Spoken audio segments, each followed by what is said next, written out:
So, let's see here. It is 2:41 p.m. on the 2nd of January, 2019. Starting this recording off by saying I really haven't been thinking about much. Truthfully. I've been liking that. It felt like all of yesterday I was just constantly always thinking, either internally, subconsciously, just my brain wouldn't stop firing, if that makes sense.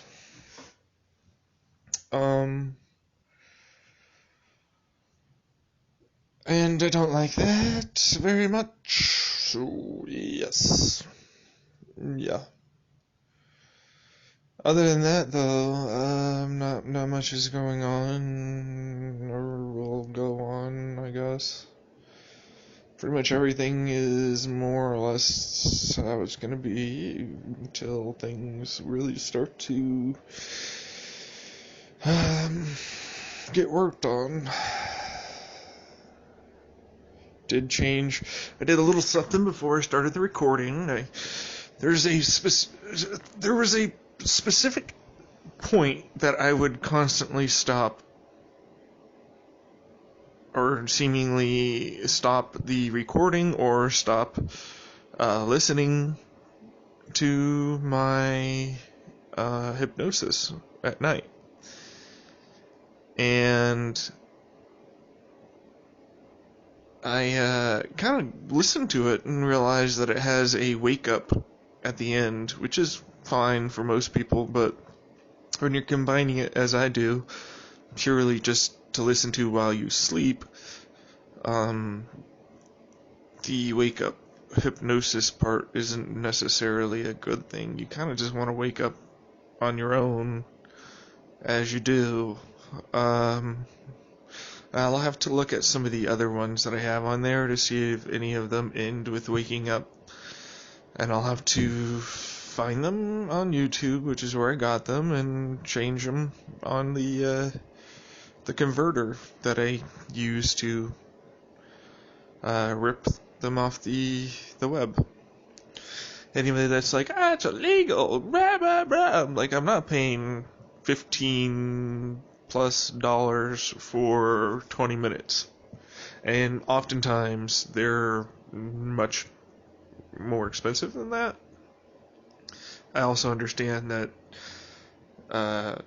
they need to make money for their business to live. However, I'm also very well aware of the fact that hypnosis is done by one individual. If it's anything like it's not like a team of doctors that go in and do something. It's one individual, you sit with them. It's pretty similar to a counselor. They'll go for about 20 minutes on their hypnosis, maybe longer if you're a regular. And that's about it, really. They talk, they give you something to try and listen to while they talk, or, you try and go into a trance while they're doing their hypnosis. Honestly, I know this is going to sound mean, however, the amount of money that you're paying for this is astronomically high for what they are doing. I understand that they're a business that intends to make money, but the guy that I saw, to me, it seemed like it was more hand over fist. He made sure to trust, because he knew about the perception, how he was going to be perceived if he came dressed up. The main reason why I kind of noticed was because his watch and shoes were ridiculous. Which are two things that often people who secretly have a lot of money will splurge on, because their accessory is not shoes, but a watch is an accessory people are allowed to splurge on that. Nobody's, you don't know how they got that, and I don't know how I got that. And the shoes are a little more telling in that they were nice. They could be cheap, but it didn't seem like it. And it was a while ago, and I only had a little bit of sleep, so actually no sleep by that point. So memories are fuzzy when it comes down to that. It's just definitely one of those things where I noticed for a fact. Rewind that. I noticed that I felt that how that's the best way to put it. This person talks is very reminiscent of an individual who is similar to a socio or psychopath, without the narcissism or very hidden narcissism. Just comes out in various ways about how he thinks this and how he thinks that. Everybody has those things. I don't know. There wasn't anything blatant. It's just a feeling that I get, and I trust those feelings. And it made me realize that most likely he was raking money hand over fist if it's that much per session. Hundreds of session, often 100, what do you say it was? Like 100 something dollars. 140? Yeah, it was expensive. Per session. And that's actually probably less than what your insurance will get billed for your counseling session if that counselor themselves happens to have a PhD or any master's in the field that you're getting therapy with. You will more than likely be billed significant amounts of money to your insurance, but you will pay much less. There's that 15 to 20% copay, which used to be 5 to 10, but whatever.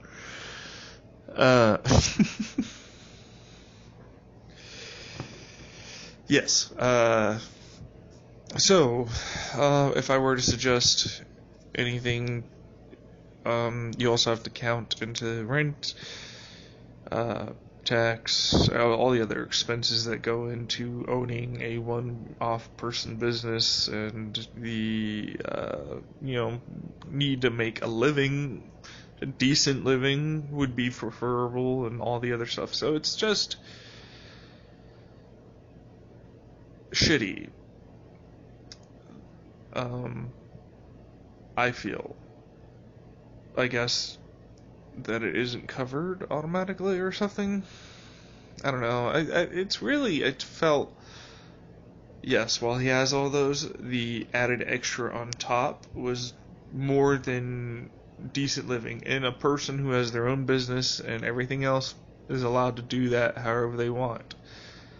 And ultimately, that's how it is. And that's just my own expectations for another individual. As far as he's concerned, he's really more just to help who he can, but also make a good living. So he's going to keep his prices how he is. Now, there are other people that would be the morally or ethically better thing to do is to make less money and help more people.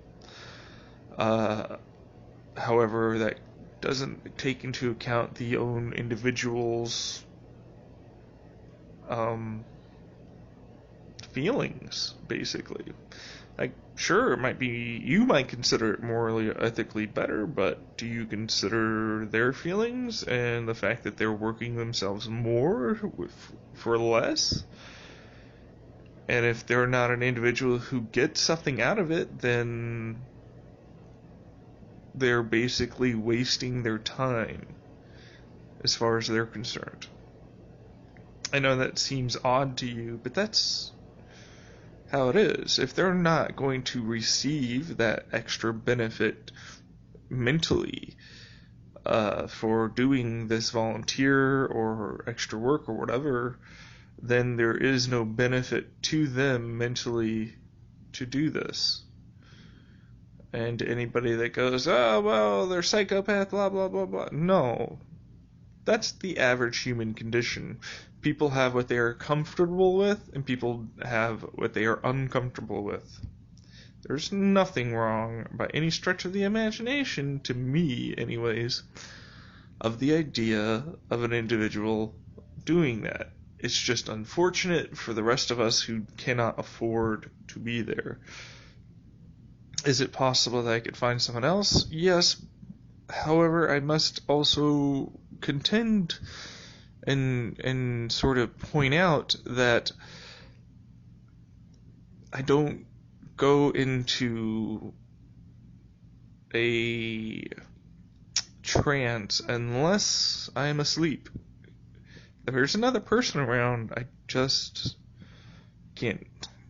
It would take a while for me to get comfortable with that person. Takes a while for me to get comfortable with my counselors, to start talking to them about some of the other stuff that has gone on. Yeah, it just takes time. And one session that I did go is not enough time. The 15 to 20, no, that's right. He goes, probably, at best I think it was 30 minutes. It really wasn't very long. Yeah, at the end of it, I didn't feel better. I felt worse going home, because I felt like there was going to be a significant change, and I felt cheated, especially with the amount of money that I paid. You got to realize that as a hypnotist, you're competing against something like a psychedelic that has the ability to change the brain.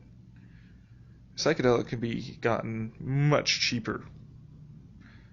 I got $100 worth, basically, and it's going to last me more than likely multiple months. You were more than $100, and I got you for one 30-minute point after having to explain to you my history. And then there was a very slight discount reduction to the overall price. It's just not going to happen. So yeah, self-hypnosis is a viable option, I feel, for those of us who have those anxieties and trust issues around authority figures or people they view as authority figures. And honestly, it helps me sleep, so just a good idea. Yeah, it's just one of those things where I feel like if you want to get into it, a cheap option is to do what I do. Figure out how to fall asleep with like a little bit of noise. Make sure you can just barely hear it. That's all you need.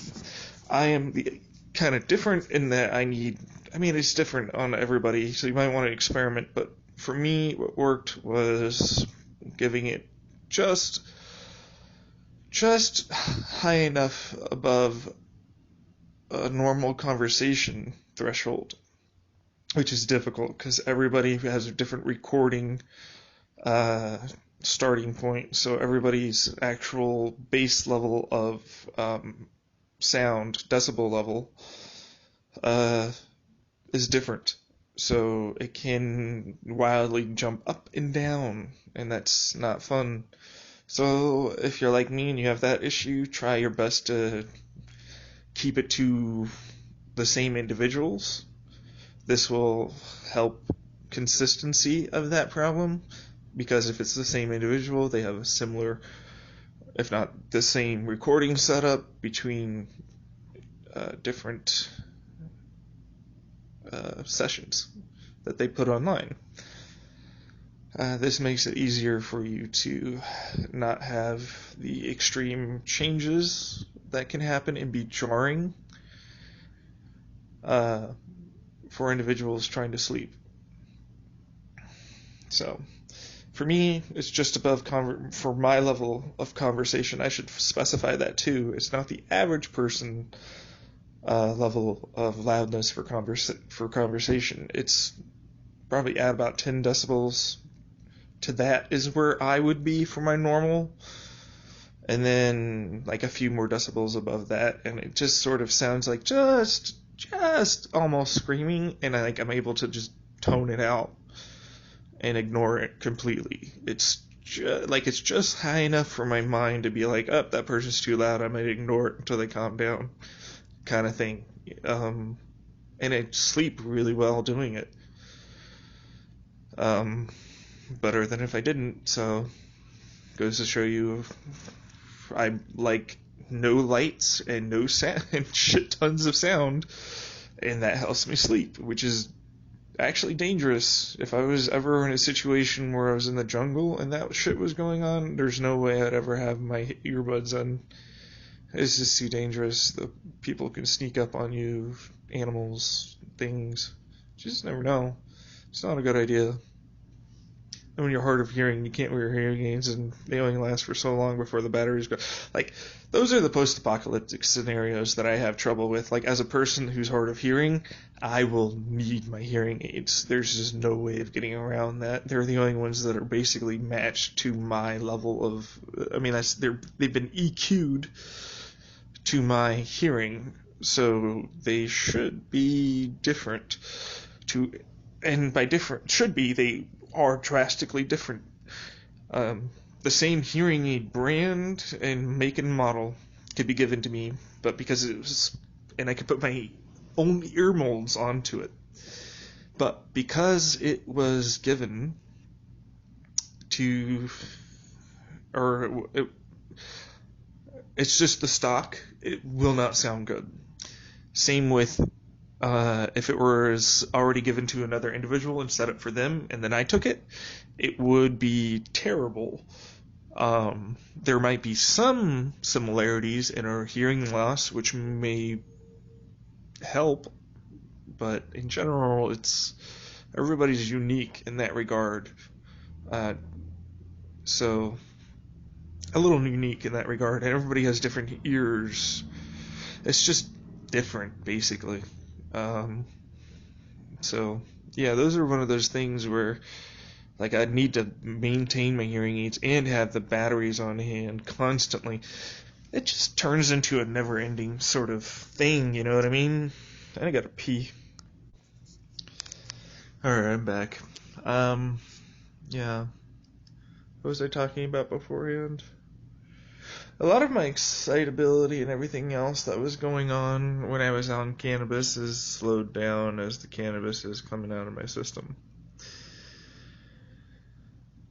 It could just be that it's a slightly different day, I didn't get enough sleep, I don't know. But what I have noticed is that the frequency of my uptake of cannabis has decreased over the past few days, and overall mood has decreased as well. It's going to take a little bit of time to slowly wean myself to my regular dosage of medicated canna oil for microdosing. I would prefer to have, at the very least, 10 to 20 milligrams of THC, CBD, and other cannabinoids and stuff in each teaspoon, or even 2 teaspoons, but that wasn't even the case when I did the initial ghee butter. At best, that was probably when I had the ghee butter, 1 milligram of cannabis to the rest of a teaspoon. So it wasn't extremely strong. It was not strong at all. But it was still there and still able to be effective with what it was. More than likely, all the THC got boiled out, and what was left was CBD and a few other cannabinoids, more than likely CBN, and some of the other ones. I'm not quite really. They're acronyms, and I'm never terribly good at remembering them off the top of my head. So, but yes, I do believe there are other cannabinoids that were there, along with CBD. That in general, it just wasn't very strong in that regard, but was probably quite strong in those higher temperature vaporization flavor or cannabinoids. The reason why I think this is the case is mostly due to the fact that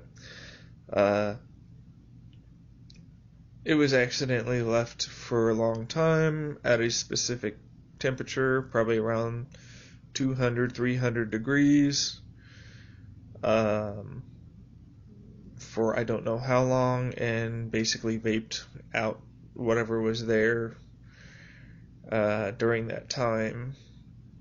So whatever's left in that oil is whatever's left. Yeah, there's not much. I do believe that it does help though.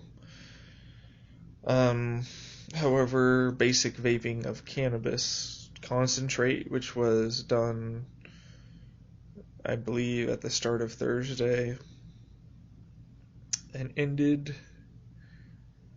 It's going to be ending today. I don't have anything left. It's something, that's for sure. It's something. It's one of those things that I wish I could change, keep together. I don't know about deciding to do anything. I won't be able to do anything when I have my trip. It's not going to be around. I will still have more than likely the small microdose that's consistently in my system. That could change things, but I won't be taking it that day and further on, depending on what day I do happen to get the substance.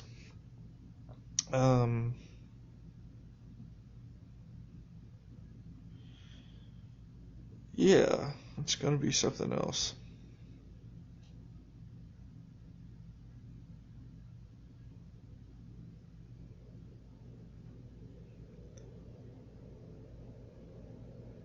Um, hmm. I wish that it would be easy to know what would happen. I am not really afraid at all of it. Honestly, I was more afraid going into cannabis and how I would feel and what I might do than this. The problem is, I think I kind of should have had it reversed.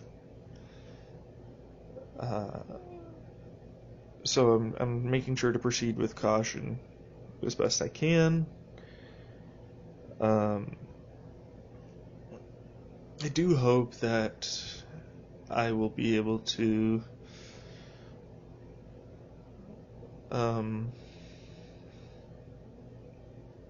do something else today. The plan was to go to Costco, but my mother changed that. She didn't want to go, or she something or other, I don't really know. Fact is, we would have been able to afford the printer ink cartridge when my dad and I went a few days ago, and today we cannot afford it. Things change. It's just the way my mother presented it was basically, I don't want to, so we're not going to. Starting to realize a lot of the way I present things is similar to the way my mom does. And people really don't like, sometimes people really don't like the way I present things. Usually my family.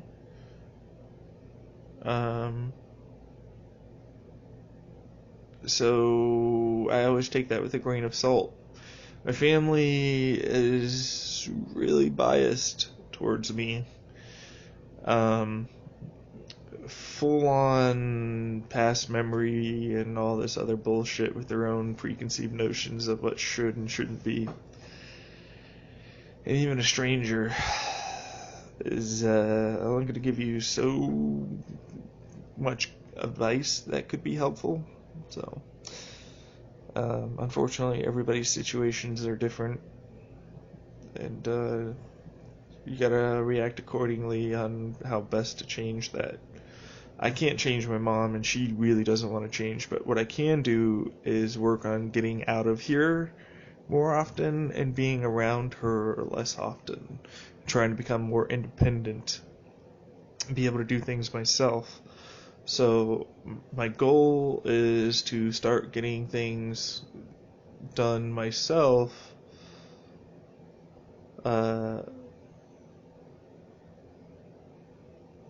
It's going to be difficult. I like having another person there in case shit goes down. That's really what it is. And I use my parents as backup. Honestly, like in case something goes wrong, money needs to, like for whatever reason it's not working. I usually use them as backup to help with that, or if I'm short or whatever. But I think it's time to start really not letting that happen. I take that as an advantage pretty often, and it's my go-to. And instead, it should really be as a more or less last resort, or fail safe in certain circumstances. The bigger purchases and stuff like that, I think it's something I'm going to need to start doing, to start realizing how I am going to have to live, realistically. There is the issue that everything, like I have to ask for everything. If they gave me an adequate amount of money to do stuff for myself, and like I wouldn't have that much trouble. But then people go, well, they don't have to give you money, and you're absolutely right. It's purely out of the kindness of their heart. As much as they hold it over me, and they don't have to do it, and they don't have to provide food and shelter or any of those things. Must also contend with the people that say that. My guess is you probably didn't have very nice parents, and genuinely think that everybody should be able to, or has to be able to, get things themselves. There's big logical fallacies in your reasoning. Not everybody can, or willing to. And ultimately, situations are different for everybody. That's not even getting into the individual response and personality-based type and everything else. You just happen to be lucky enough to have the brain and personality to go through and make it work. For every one of your stupid-ass success stories, there's probably 1,000 that are fails. So, shut up. Who gives a fuck? You're just dumb. I'm not saying that people shouldn't get their stuff for themselves, but what I'm saying is that everybody has low moments in their lives and needs help until they can. I'm in and have been in those low moments.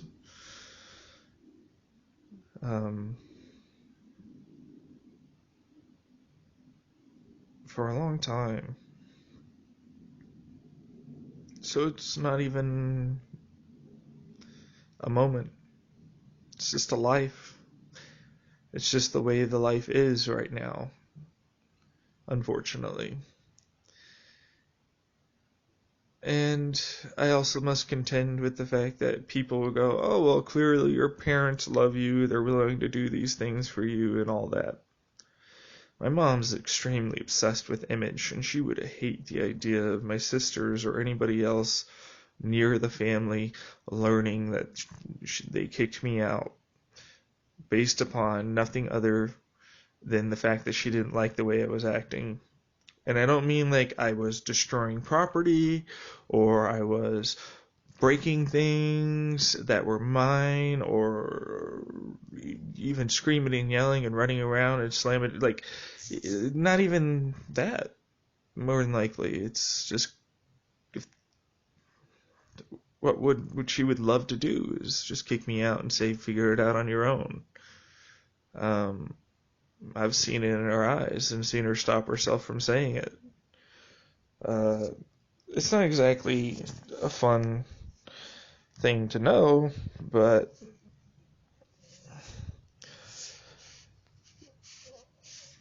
I'm going to send a bunch of stuff to her on that email she just sent me. In fact, it's going to be literally every single link that exists that I've sent to her. Why? Because that'll annoy her. It's literally the reason why. And it's really not that big of a deal. It's not even inconvenient. It's just a mail message that gets sent back, some other stuff she'll not look at, and then move on with her day. But I know it'll make me feel a little better, so I'm going to do it. Yeah, what was I talking about? Right. This is a dangerous game. My mom, I have, as a person that's lived with her, learned to, also as in the past, learn to let go of a lot of my guilt and shame over my past actions, along with other things that have happened.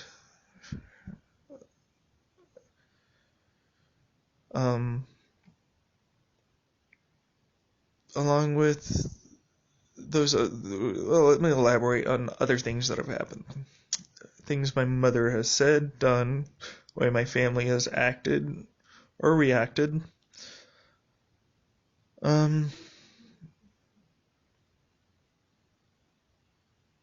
Is indicative after this amount of time to show sociopathic tendencies on a higher scale than average.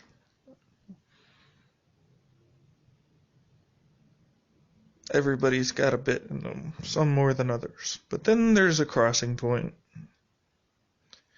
where it's no longer, oh, I got a few things to, yeah, no, you're just straight up that.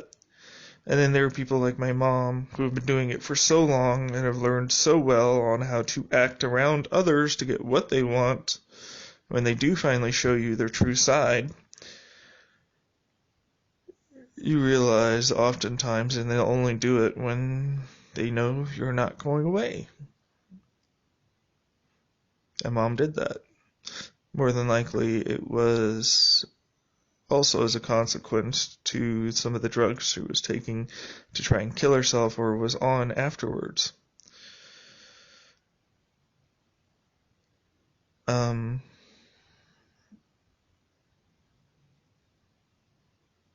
So, yes, I take it with a grain of salt. But I am very well aware that my mom is not what people see her as. My dad's, he got sucked into something. He didn't even, and it's been there for so long, and it was so gradual, the change with my mom, that he doesn't realize, as I do, or at least maybe he does, and he doesn't say it out loud. However, it feels like he doesn't realize the massive amount of stress, drama, and trouble that my mom will cause to get her way. And everybody acts like that towards me, like whenever I speak my mind or anything. And I've come to realize that that's a standard abusive tool. It's a standard manipulative tool from an abuser. Oh, why are you doing this to me? Oh, why are you saying these things? Oh, crying and crying and crying. And it's always about them and what you are doing to them. And when you don't allow them to get their intended response, they get angry, like my mom is. She knows she can't change or make me do or poke my buttons right now. And she knows she's going to get called out. So she doesn't want to be around me. And I've realized that a lot of her friends were her friends more or less because they were similar to her. Dawn has her own issues and is going through a lot of stuff and definitely took advantage of my mom. However, I believe my mom knew what was going on, allowed it to happen so she could gain attention from others, and ultimately, feelings of pity and other such things, so as to create the drama. She needed to get the attention back on herself because my older sister was in town. And then, yeah, she did similar things when I got out of the hospital, and yeah, there's just so many little itty bitty things, and that's just this year, or last year, I should say. Well, the last few years, kind of, some of the more insidious ones. Insidious? I don't know. But yeah, it's definitely a weird thing to me that she has yet to get called out on it. I think as a result of me being a scapegoat to the family for so long, the fact that I'm seen as a loner, and all these other things, they kind of try and see it as, oh, well, of course he's the problem one. Of course he's the one doing this. Because, well, truthfully, in the past, while I had my issues, and I was causing issues, I was the one that got the most attention for it.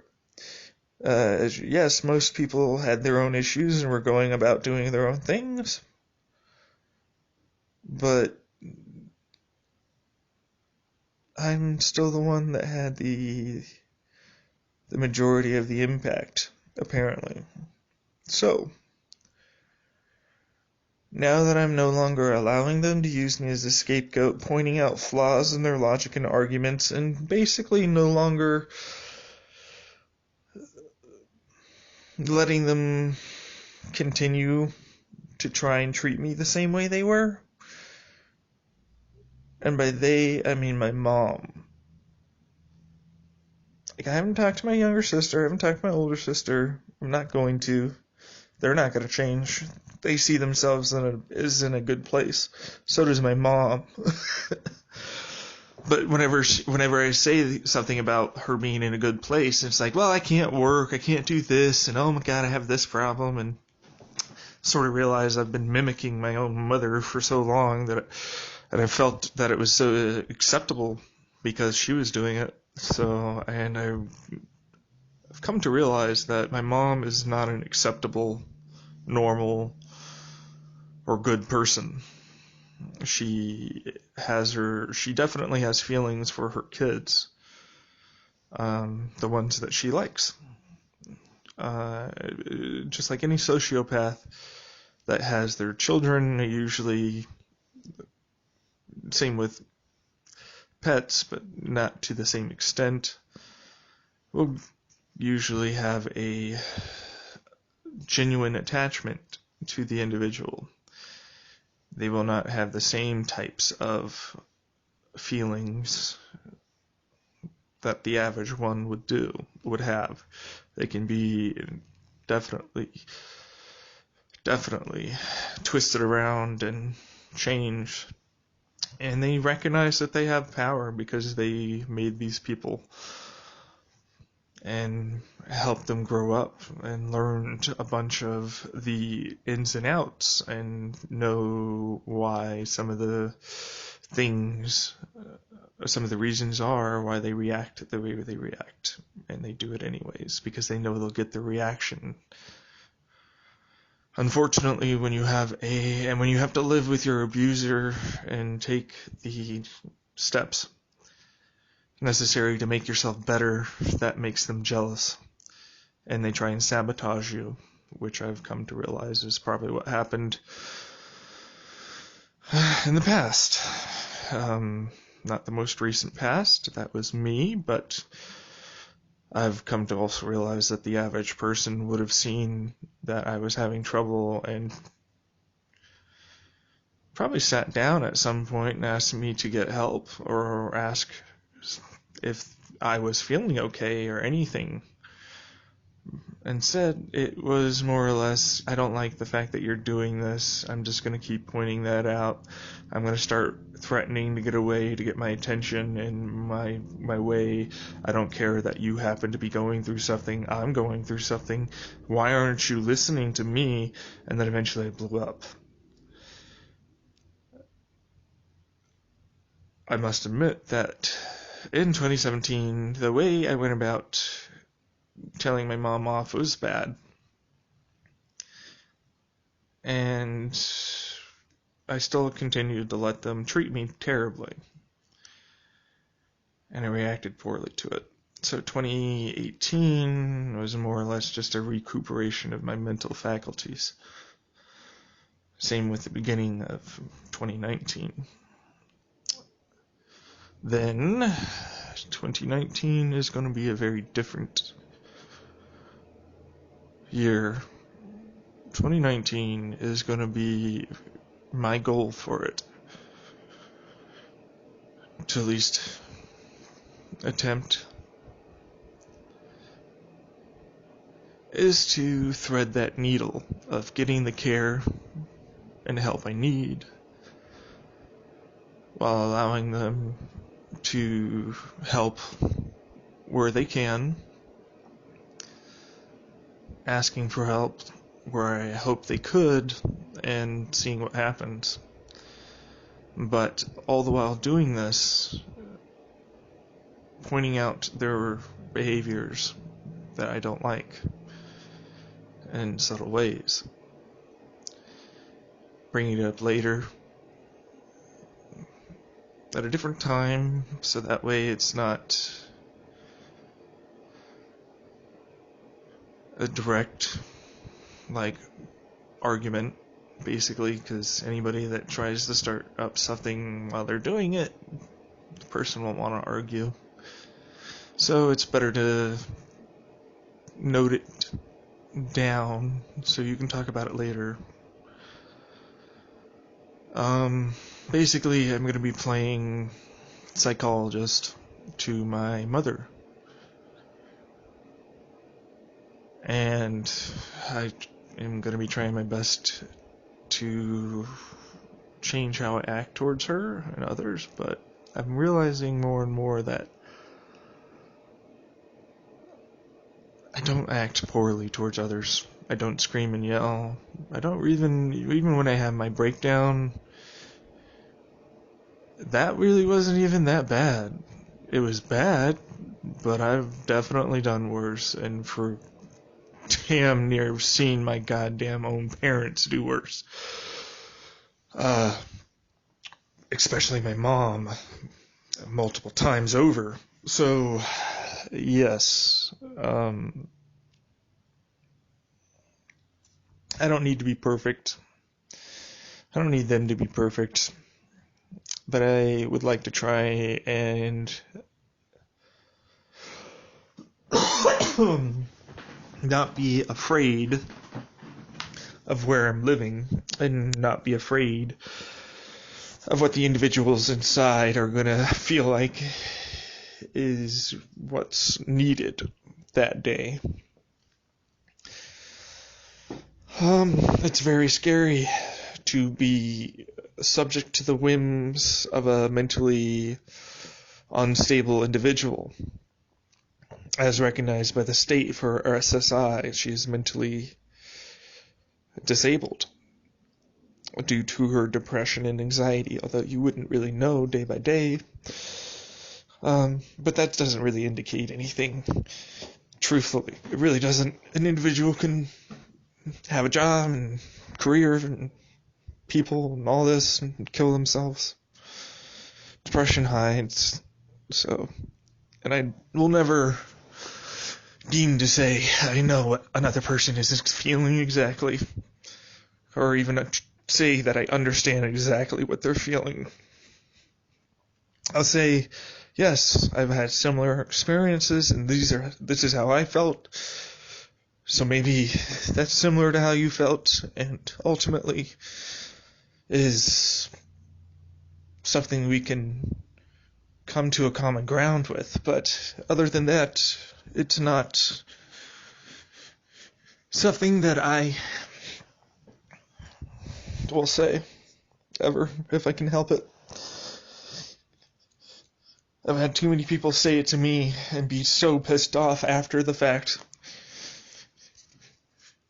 that it's something that I changed intentionally because I realized I did it too, and I didn't like it, and so I changed.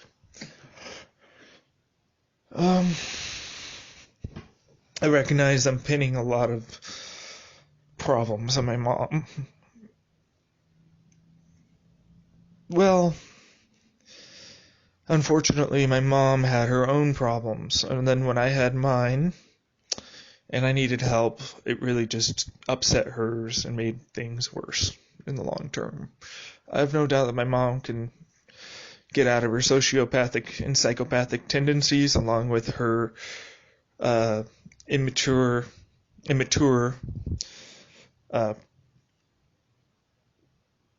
practices of getting things that she wants in the way she wants to get them,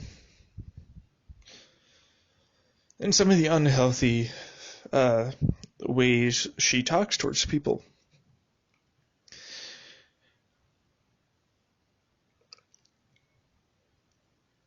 It's not going to happen while I'm here.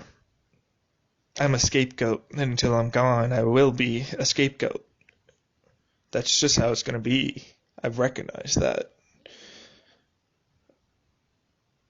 So, yeah,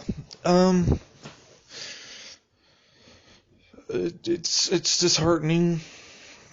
It destroys my self-confidence. It makes me feel like there's less hope for the future.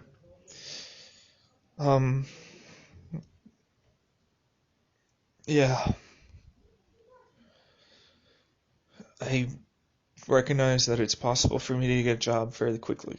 I recognize that it's possible for me to be able to work towards getting my own apartment in place and paying for all my own stuff fairly quickly. I'm very well aware that it will take a time before that happens, and will take time during that happening.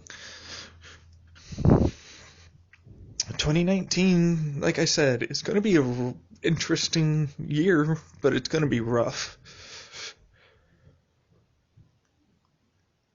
It's going to be a setup year for me for 2020. I'm basically going to be working on goals that almost exclusively mean me trying to get a job and living on my own. Pause. I gotta pee. I don't remember what I was talking about, but I did start thinking just a little bit there. I'm starting to just pin everything onto my mom as if I haven't done my own things the last year that were terrible. I have my own problems with having a short fuse, going off on somebody because they did something I think is wrong. When I look back to those actions and reactions, I'm realizing that they're very similar to my own parents and family members and how they reacted towards me. And I believe subconsciously that I've picked up those habits. And I need to come up with my own habits and how to treat people. Because how they treat me is, well, I'm going to say not right. I was going to say not right for me, but it's not right for anybody. As far as I'm concerned, I would not treat anybody like they treat me. And then when they get upset that I start to get angry, I'm the one that has to apologize, which makes me feel guilty and ashamed because I'm taking blame. However, I've realized I don't need to take blame outside of what I know I'm doing in my reaction. I'm not going to apologize for people who are blatantly doing something that is known to cause issues. That's bullying. When I've asked them to stop previously, continue going, it's bullying.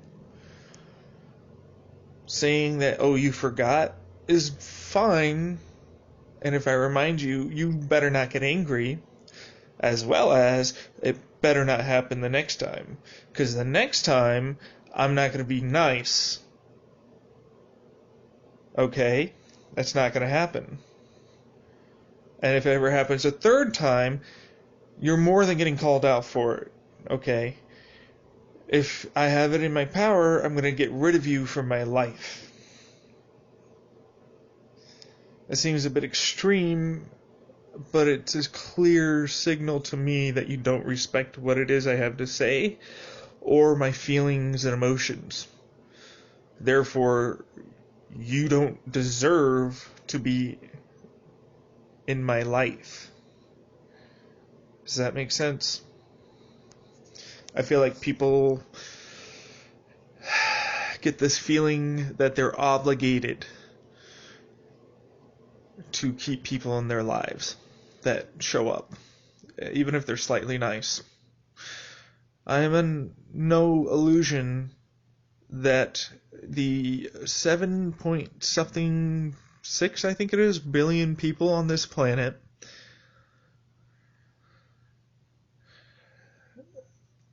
I'm not going to meet, or at best will meet one time in passing.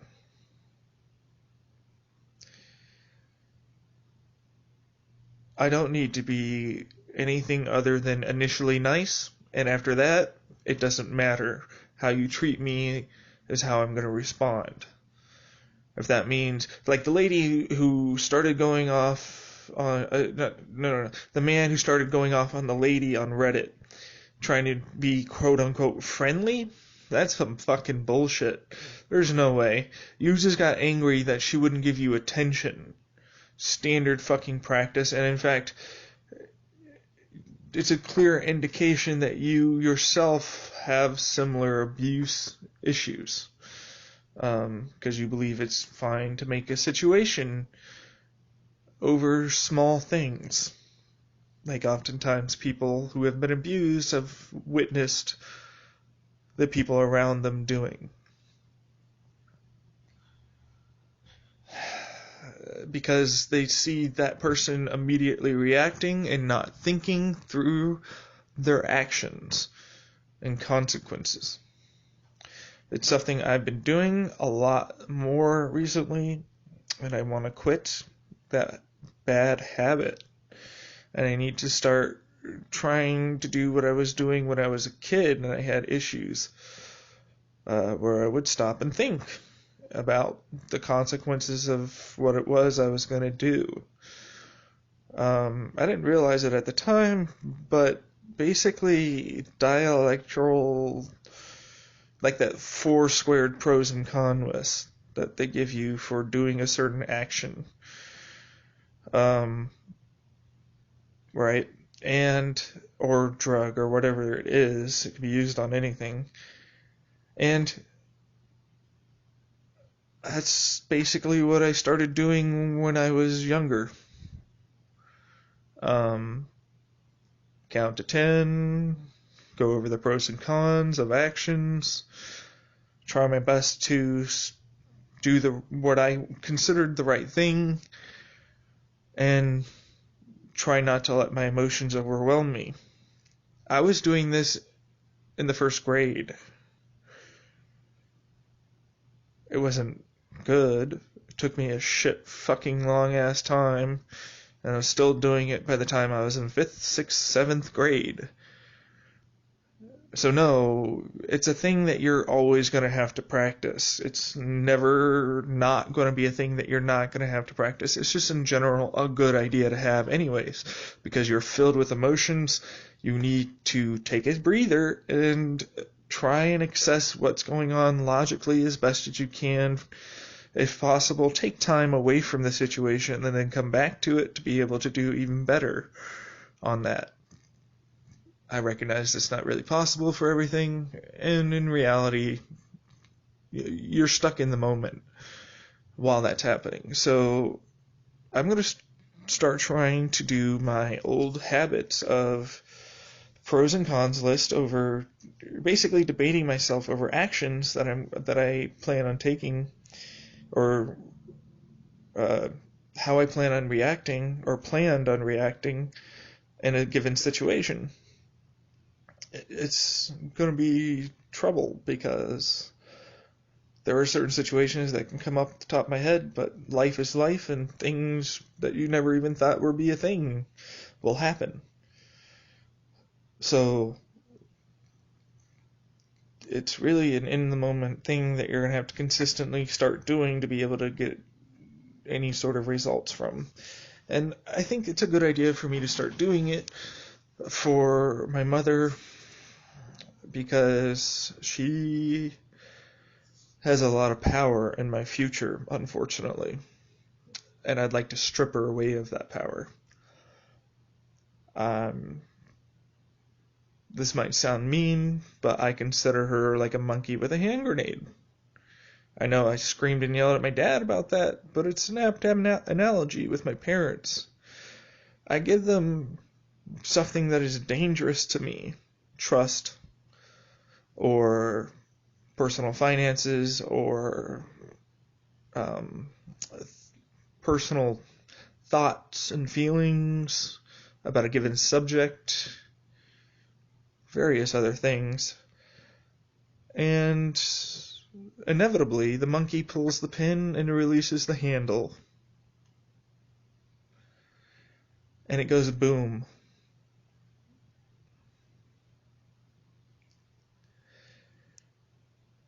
And then you're left, well, with a destroyed everything. So, yes. I have to be careful. It's going to be manipulative. There's going to be a reason for this. It's to make my life better.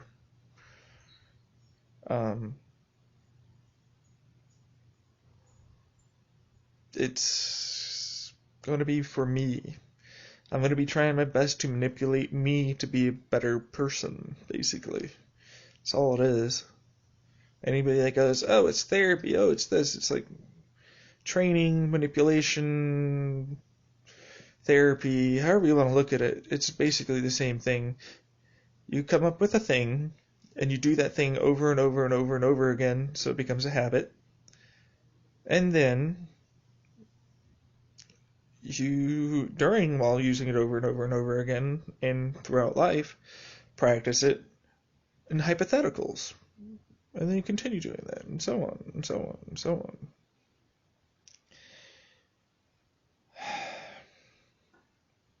It's scary, because there are things that my mom does that the average person could see as being an indication of concern for other individuals. However, if you dig deeper outside the surface, the initial, maybe it's this reason, and it's usually on the idea and assumption that they want to do something good for others, for maybe very little intention of getting anything back, if at all.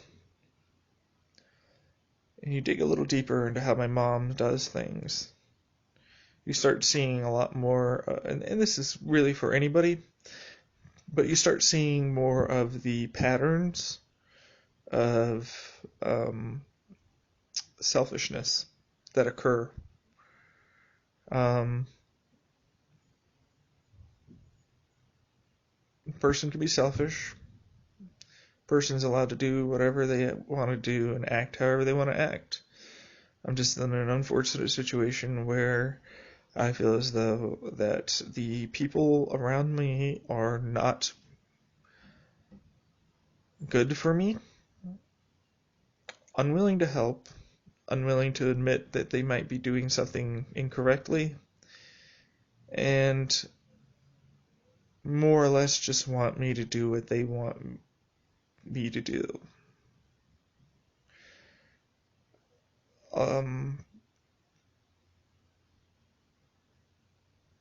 Which wouldn't be as big of a deal if there wasn't an underlying, consistent belittling and overreaction towards slight mistakes.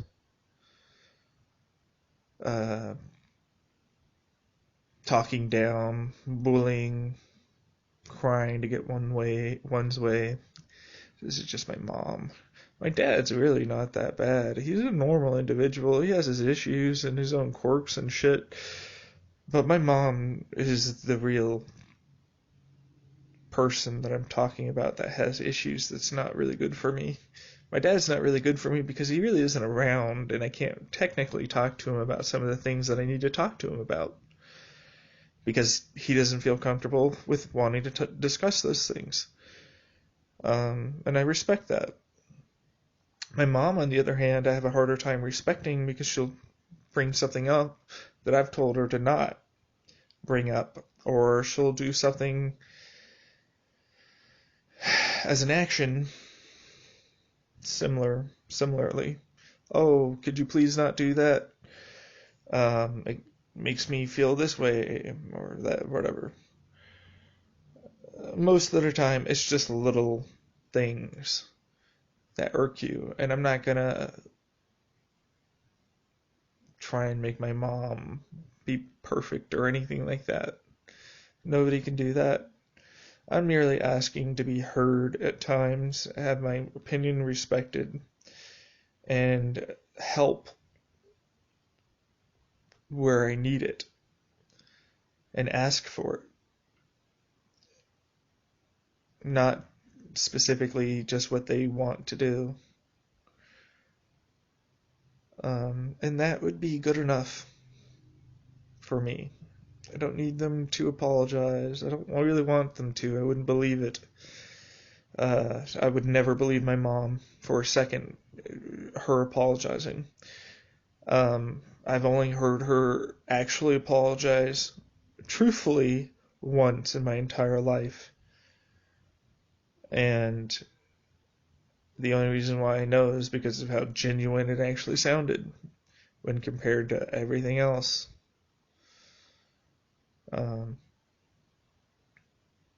It was, I think, to a boss when I was a kid, something to do with arguing over needing this done and something else and not right or whatever.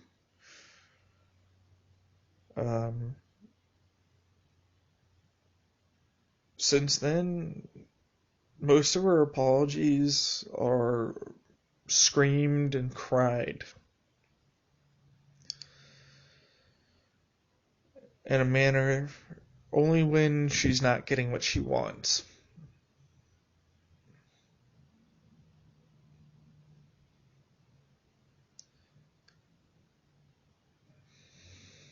I'm not saying she never had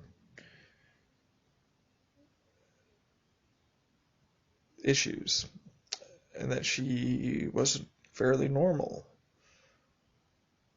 I'm just saying her issues caught up with her and she's no longer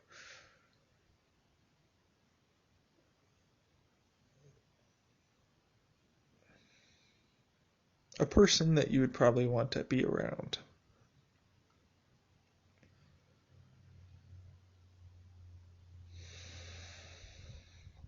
I have my own growing up to do. There's a lot of shit that I need to work on. Bad behaviors that I've learned from sources that I didn't realize. And some of my ordering around and some of the other stuff that I have.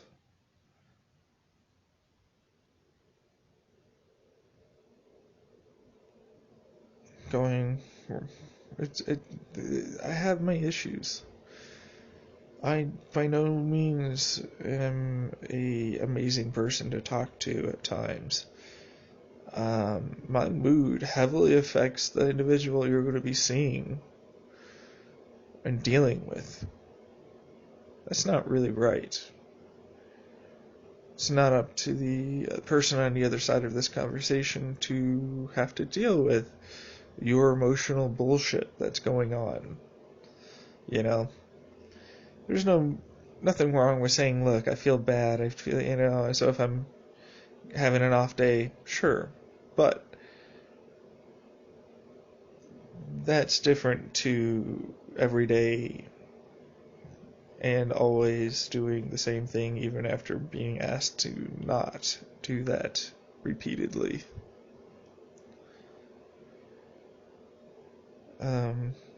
That's a person that knows what they're doing is wrong and is doing it anyways because they don't respect you or care.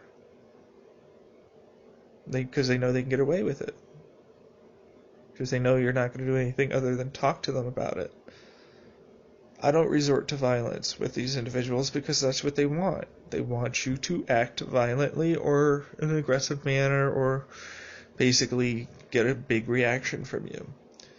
These are bullies, and from a bully and abused mentality. The best action that you can take with them is to slowly reduce your exposure. If you can't do that, limit your exposure. Be curt, be cordial, nice enough, but that's all you have to do. Yes, they will get annoyed.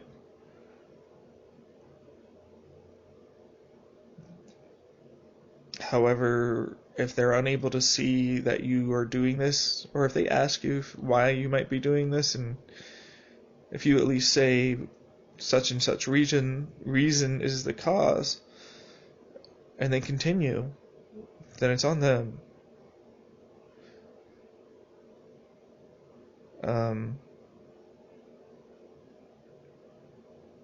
That's the end of it.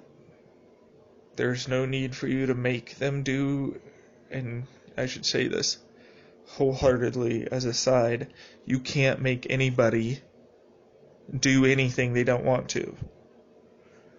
Unless it's court fucking ordered, and even then, that ain't gonna stop a person from deciding, you know what, I'm just not gonna do it. So, yeah.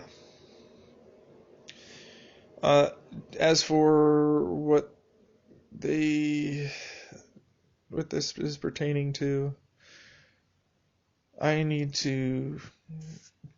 would like to try and get myself into better habits of how I talk towards people and how I react.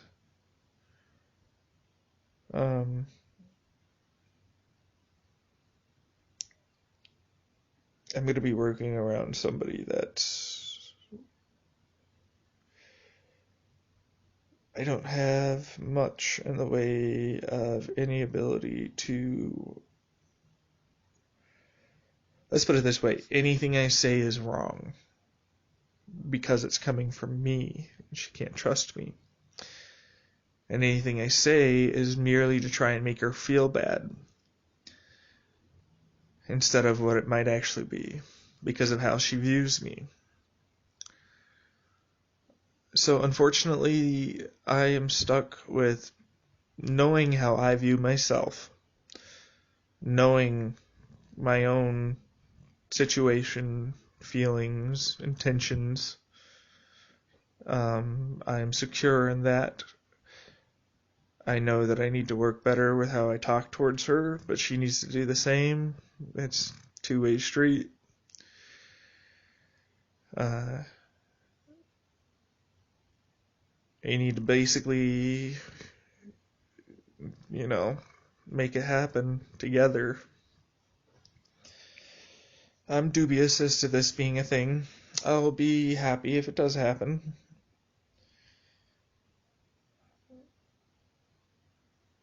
I'm gonna have to try and limit the amount of things that she can complain about towards me over time. This gives her less ammunition, and it starts to force her psyche to look inwards.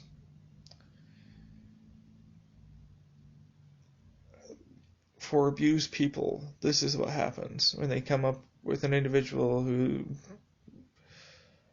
won't let them pick on them, won't let them get their way, are still nice to them, or nice enough for everything else.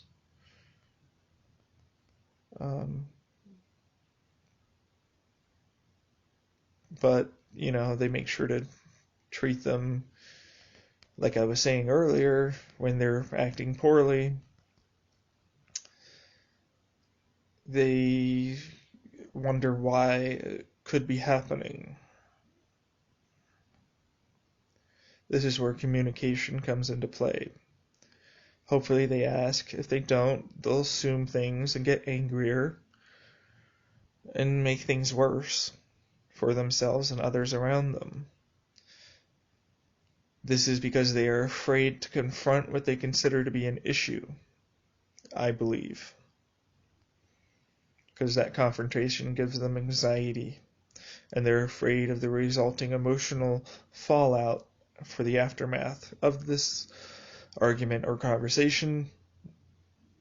I say and or because unfortunately what may start off as a conversation can quickly be changed by an individual or two.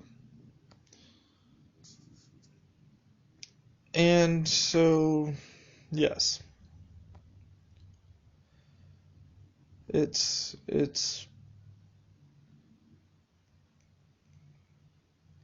I don't know what to say, man. It's scary. Like, all I can do is try my best, some basic, behavioral changes to better manage my anger, better manage how I react to my anger and my depression and other emotions. So I need to be able to do that. I'm working on that. I have a plan for that. I have not just a short plan, but a decently long enough plan that involves keeping good habits going. My mom, on the other hand, doesn't. I need to stop talking about her. I guess my mind is locked in on her today. It's going over all the little itty bitty things that went on in 2016 and 2017 and trying to place the blame on her instead of trying to look at it in a more objective way. Because you got to remember, just because you were feeling your way and know what you were feeling and know how you were reacting, just because you have your perception does not change that another person on the other end isn't going to get your intention, isn't going to get how you perceive things, and ultimately have their own baggage that could get brought up. So,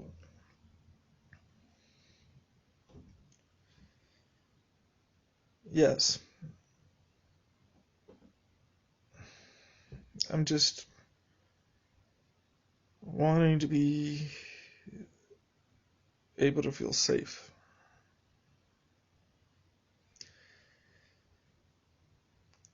I guess what started the whole thinking about my mom constantly and everything that's been going on, about how unsafe I've felt throughout my entire life, with nobody to talk to or confide in, because my parents weren't people that I could do that with.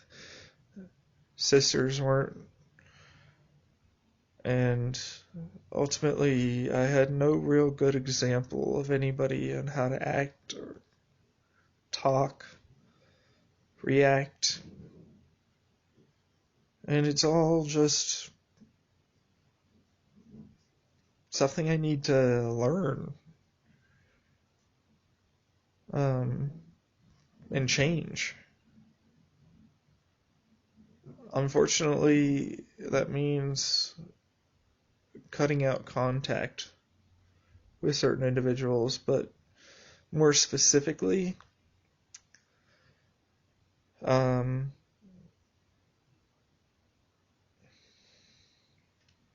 slowly becoming more independent. This money, I hope to gain money from selling some of my old stuff. A decent chunk could get me a decent amount of cannabis and 4-ACO DMT. I just basically want enough for at least a year in terms of that. I've got enough for a few months. 25 milligrams, 500 grams, or 500 milligrams total. It's 20 doses.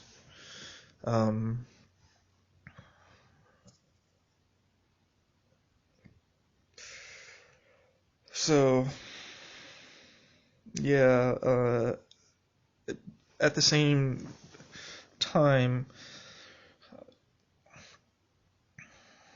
I'd like to have, if it's every 2 weeks, 20 doses, it's 12 times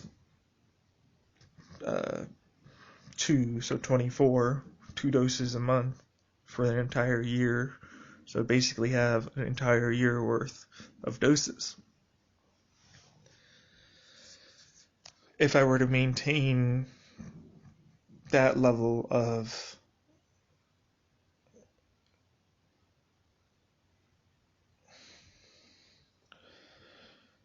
dose. Like I said, things are subject to change. Stuff can go lower, stuff can go higher. It really depends.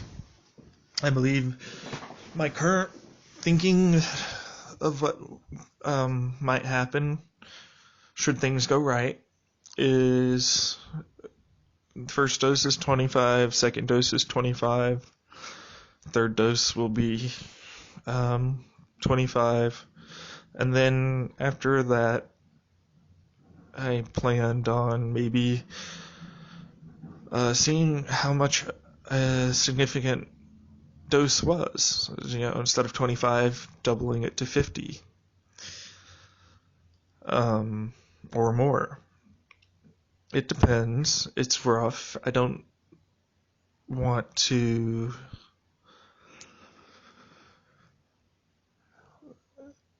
have issues. And again, that's subject to change because, sure, if everything's going right, I find out that 25 is just my dose. That's just where I need to be. It allows me to be introspective. It allows me to remember, or at least somewhat remember some of the stuff and all that jazz. And I seem to be getting good results with my neurons and everything. Great. It's perfect. I love it. I don't need to change it.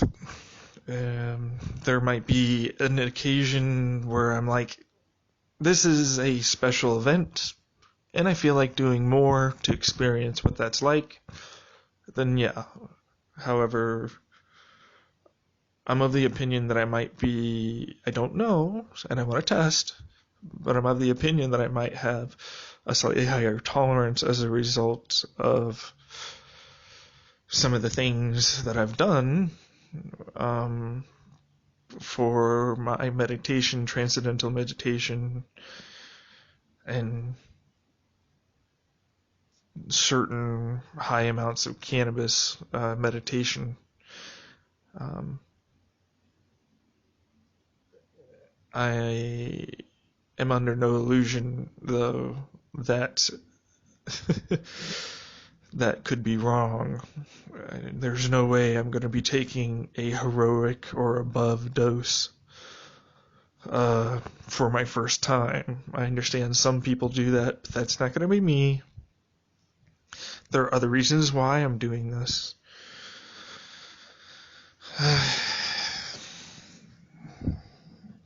Where is it going with this? Yeah, I'm realizing that the year might be a little tough. Realizing that the year will not only possibly be really tough and rough, but rewarding.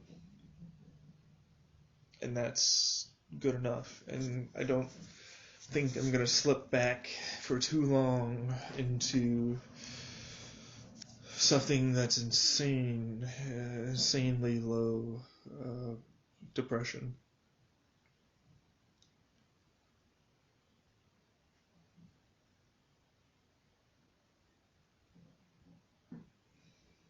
I don't know. I just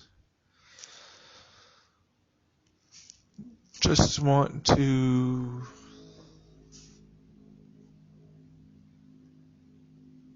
do well and have everybody doing better at the end of the year. If that makes sense. I want to have everybody doing well and doing better at the end of the year. I'm starting to paint my mom into this rather insane person. However, as an individual with his own mental health problems, I must come to terms with the fact that my mom is a product of her environment over multiple decades of abuse.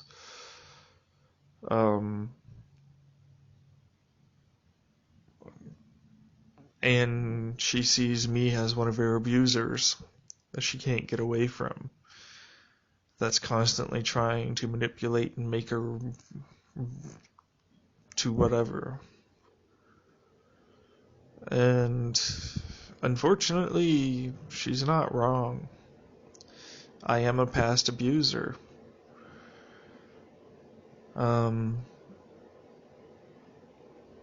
Yeah, I really took out a lot of what was going on with me and at school, out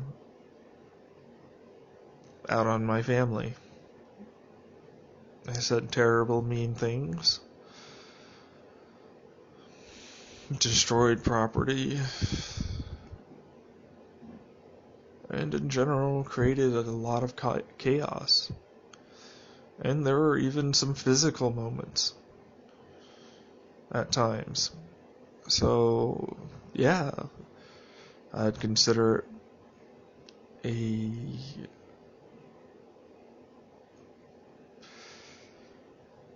a dysfunctional family.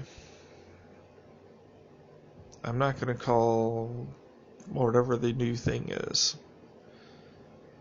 Ultimately speaking, there were two individuals that needed a lot of help and weren't getting help. Each of them vied for attention. Then 3 individuals besides these two started feeling the effects of these two's constant battles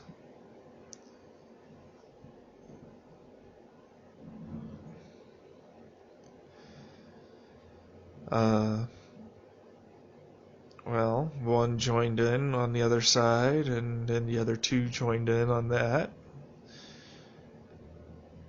Um, so, yeah, I was left in the lurch, is what it felt like. She got love and support, and I got blamed for everything and became a bitter individual. Very bitter, very depressed, very suicidal.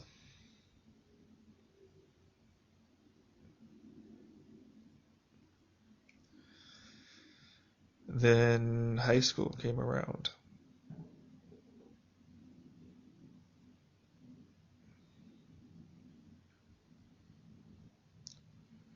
And more shit went down.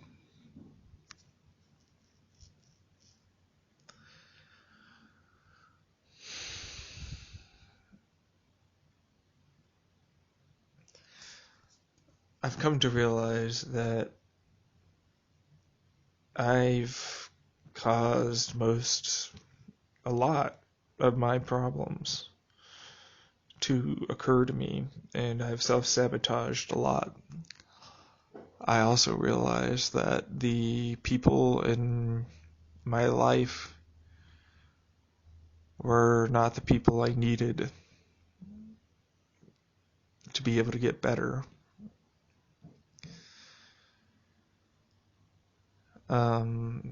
Unfortunately, that realization is more recent than it should have been.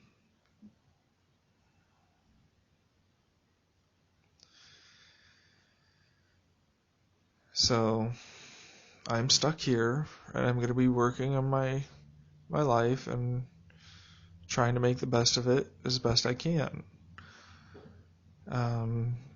These drugs should hopefully help. After instituting some good changes for habit formation and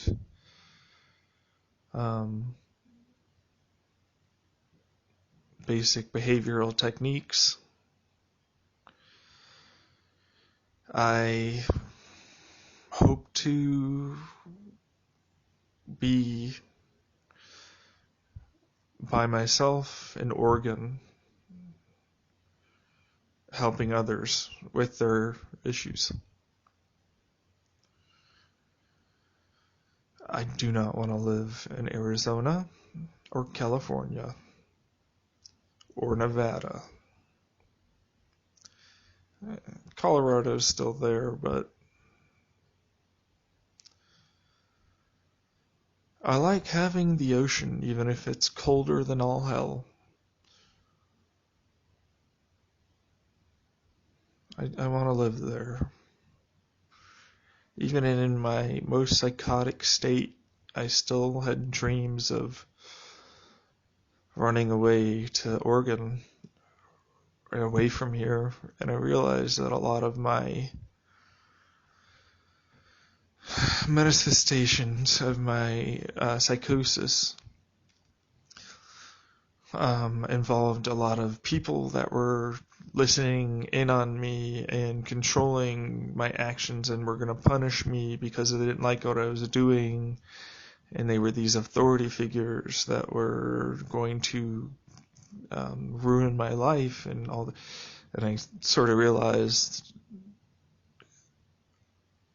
recently that that's not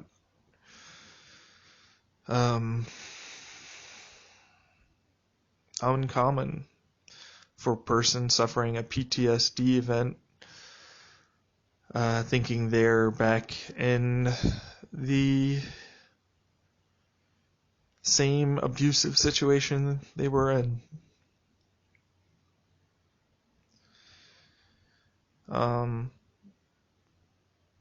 I don't know what others have said, but I believe it to be as a result of me thinking and having all of these thoughts with my mom going on and realizing how little hope I felt of ever escaping from the torment I was in.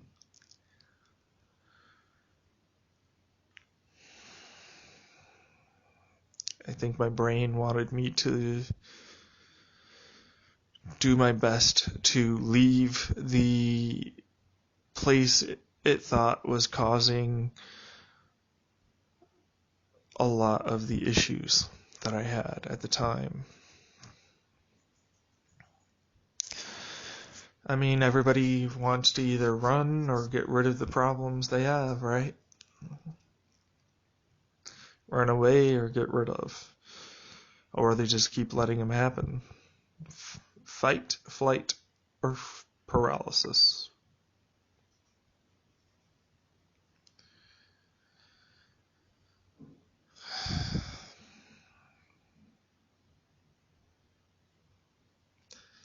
Well, I was stuck on paralysis. After I'd just gotten through to fight. And then I tried to run as my brain worsened. And then I ran into a place that was safe and didn't want to leave. A place where I honestly felt more cared for than I ever did at my house. And these are people that were forced to spend time with you. You know, it's their job.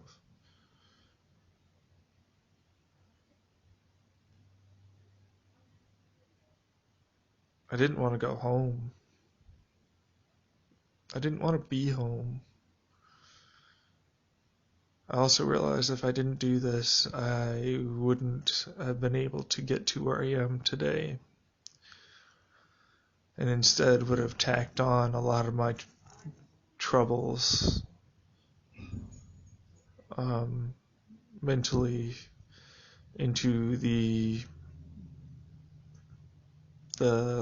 basically the no-go zone in your closet, the place where you put shirts that you don't, or whatever, that you don't really want to get rid of, but you never are probably going to wear again.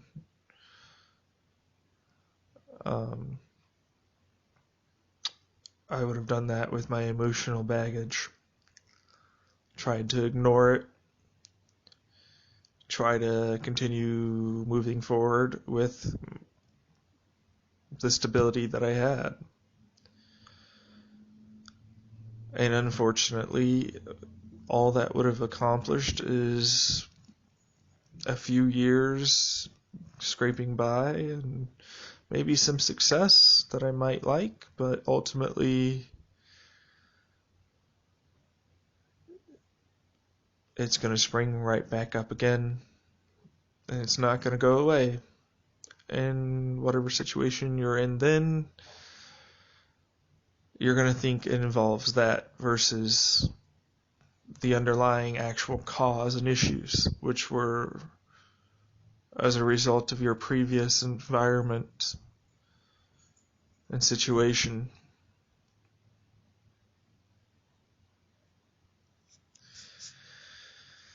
It takes a long time for people to start to associate some of their issues that they have with the things in their past and people in their past, especially if those people are their family and they were able to get out early enough that they believe they escaped before it hurt them emotionally. Unfortunately, emotional scars take a long time to fester and oftentimes show up when you don't need them to. For example, when you're going through some serious mental problems, you don't need their past mental problems to pop up and make things worse.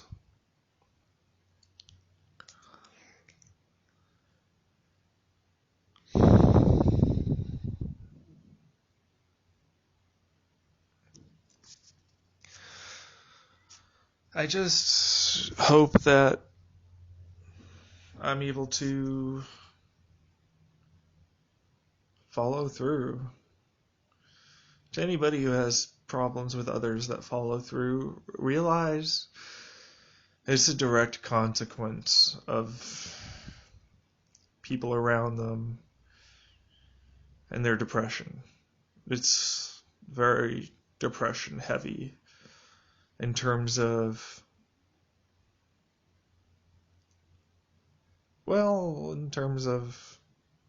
how you react and feel.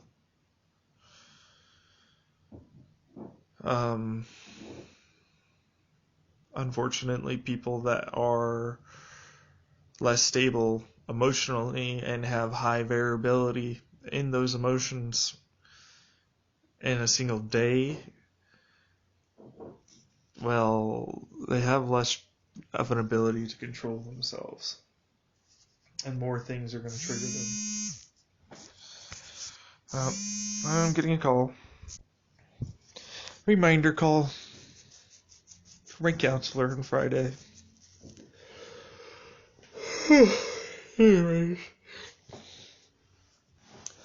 Yeah, I need to go feed the cats and dogs, and honestly, I want to relax, so I'm going to stop this. Alright. It is now 9:19 p.m. Same day.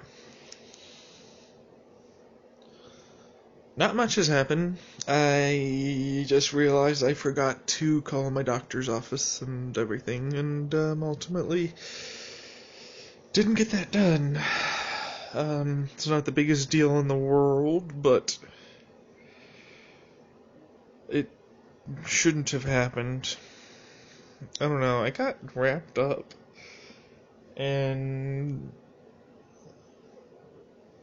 something, like, my mind, like, I just didn't wanna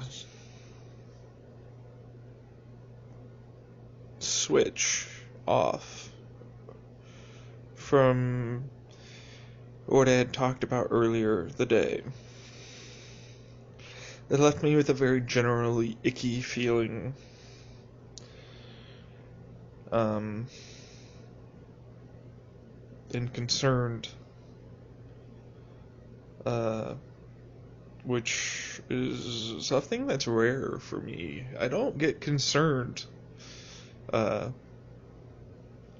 even when it's really bad. I still don't really get concerned that often. However, it's usually as a result of the people around me. And what I mean by that is, if you consider the people around you in such a manner that I think I might consider them, well, the empathy that you would normally feel isn't going to be there, and it can make you feel as if you are a sociopath, or basically a terrible person, and it makes you think that it's okay if that's who I am. Why not embrace it? Oftentimes they believe they're stuck that way. I don't. I'm well aware of the power of change. However, it doesn't mean that it's easy. It doesn't mean that it's easy, straightforward, or is going to even happen on a time frame that you think is reasonable. Truthfully speaking, it's something that will never go away. It will just become less and less and less until every once in a while you might notice it. But you'll be able to be ready for it by that point, most likely. Whatever it is. Hopefully. There's the hope, if you go through everything and blah blah blah. Realize that put a lot of emphasis earlier on my mom and how bad she was towards me, and how this did this, and how my family did this, and unfortunately, I got caught up in those past negative experiences. I don't know who anybody is anymore. Not even my own family, not even my own parents who I see regularly.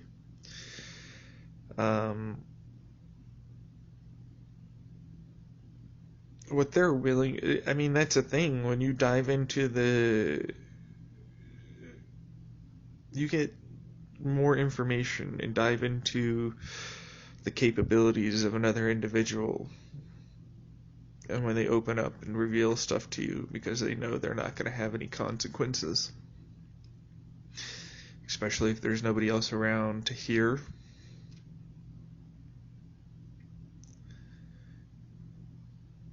Reality is a strange thing.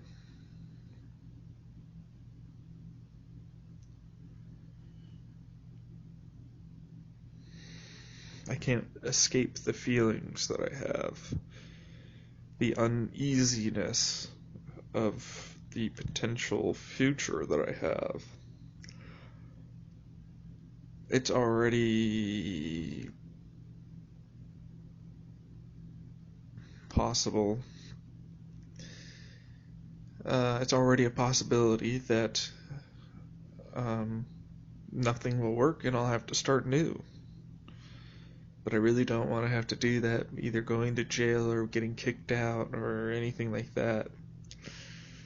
Or having any ability to have anything annoys me.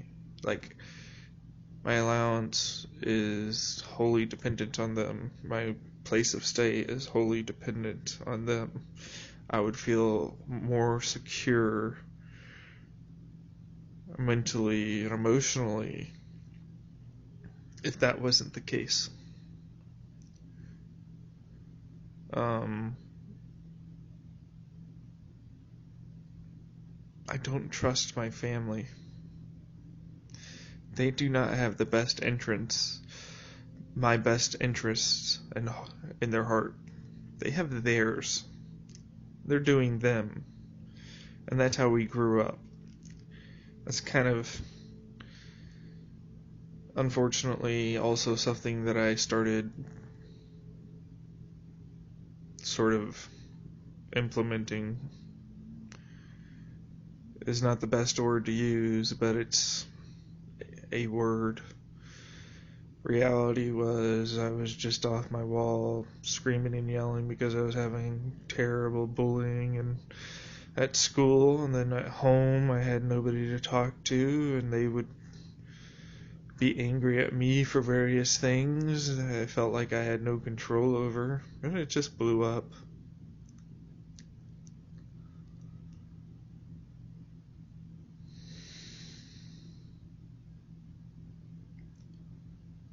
Well, I've been able to let go of some things, and while I was able to start doing some of that back in 2016, it was incomplete, short-lived, and I thought I didn't need to do it anymore. After the weird seizure.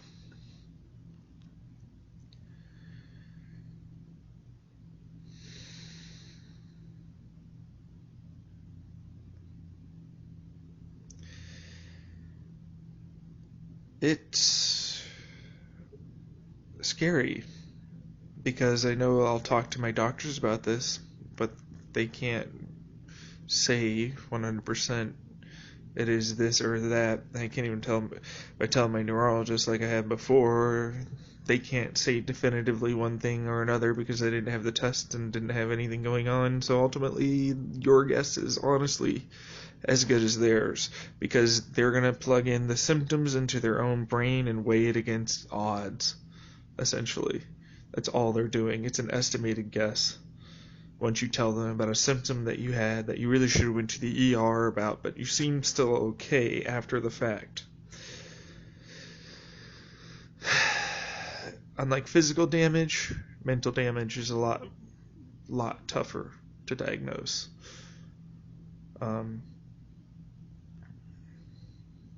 There just aren't easy ways to look into the brain at the minutest level of detail to really get a good look at what's going on in the inside internal structures and what could be happening regarding the fact is, there are people that will have a seizure, go to the ER, and then get tested later, have nothing show up, and then they'll just say, oh, it was an transient seizure or something. It can happen, but we're going to keep you on anti-seizure medication or something as a precaution. Fact is, they're guessing, and they're giving you medicine based upon a guess. It's the best they got. That's a doctor that you're paying money to go to.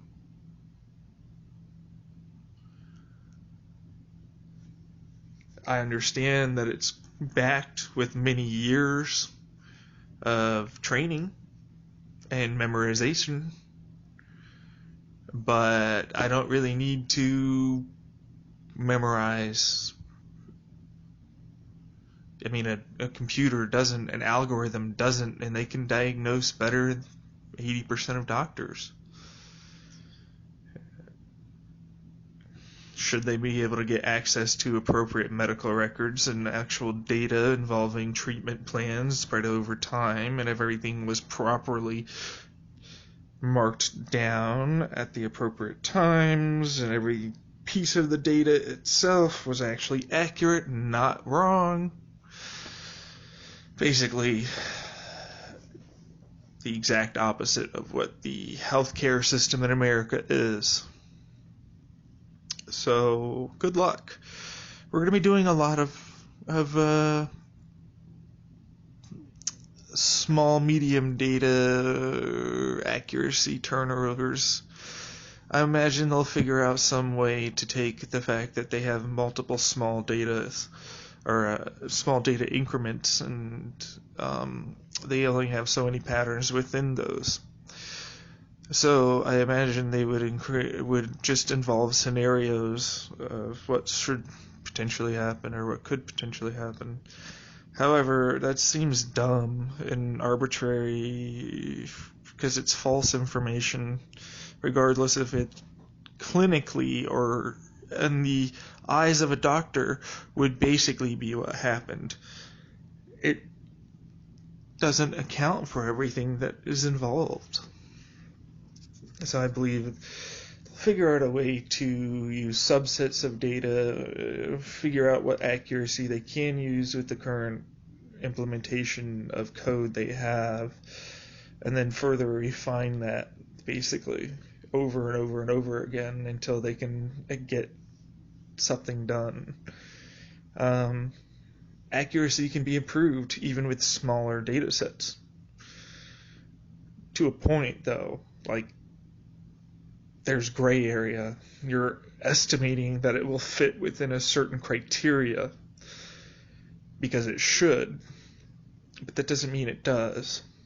While it would technically increase prediction and overall diagnosing capabilities, it wouldn't, I believe, result in a better program. I believe it would result in a faster program in terms of basic, simplistic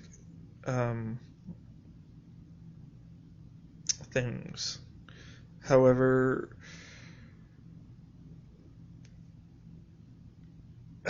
there's just no way of getting around the fact you just, for certain things, currently need a lot of data to be able to get good work and results out. So, and an AI is only so good. There are things that can pop up that stump medical professionals and would cause more than just a basic error code to a computer. So, yeah. Where's it going with this? Something to do with data sets, treatment something. I honestly don't really want to talk about it anymore. It's kind of boring. It is what it is now. Gonna have the substance, got my plan, gotta do basic stuff, but other than that, it's just not much else I can do, so I need to set a reminder for myself to call the doctors that I need to call, set up the appointments I need to set up, get the tests that I need to get done. I would like to schedule a blood appointment, blood donation, soon. I think that selling my stuff would be something that gives me,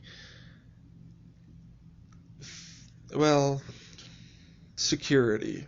I was going to say financial security, but it's really everything.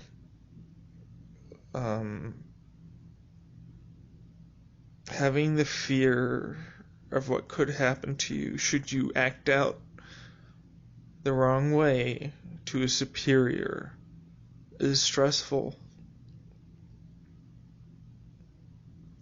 I've been dealing with it since I was a kid. Everybody does it. Unfortunately, I've been dealing with someone Michael Scott would probably try and run away from.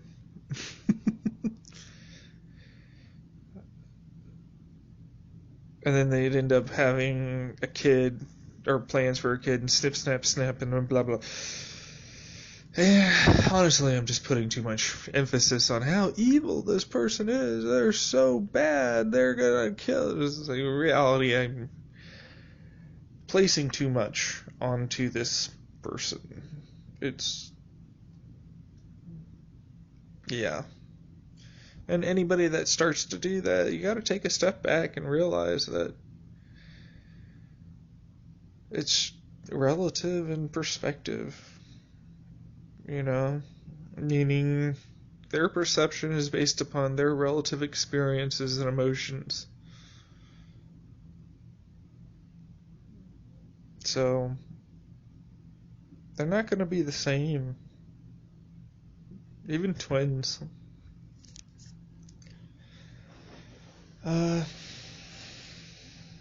Yeah, I need to, I would like to stop putting emphasis on her and focusing on her. It's what she wants me to stress about. Her and her mood and what she might do. It's fairly common now. I don't need to deal with that. I know it sucks.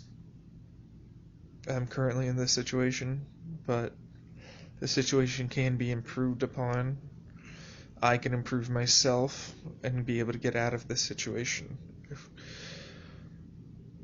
I must hold on to that hope, and that I will not be stuck here with them, constantly being belittled and destroyed, having no self-confidence or direction in my life.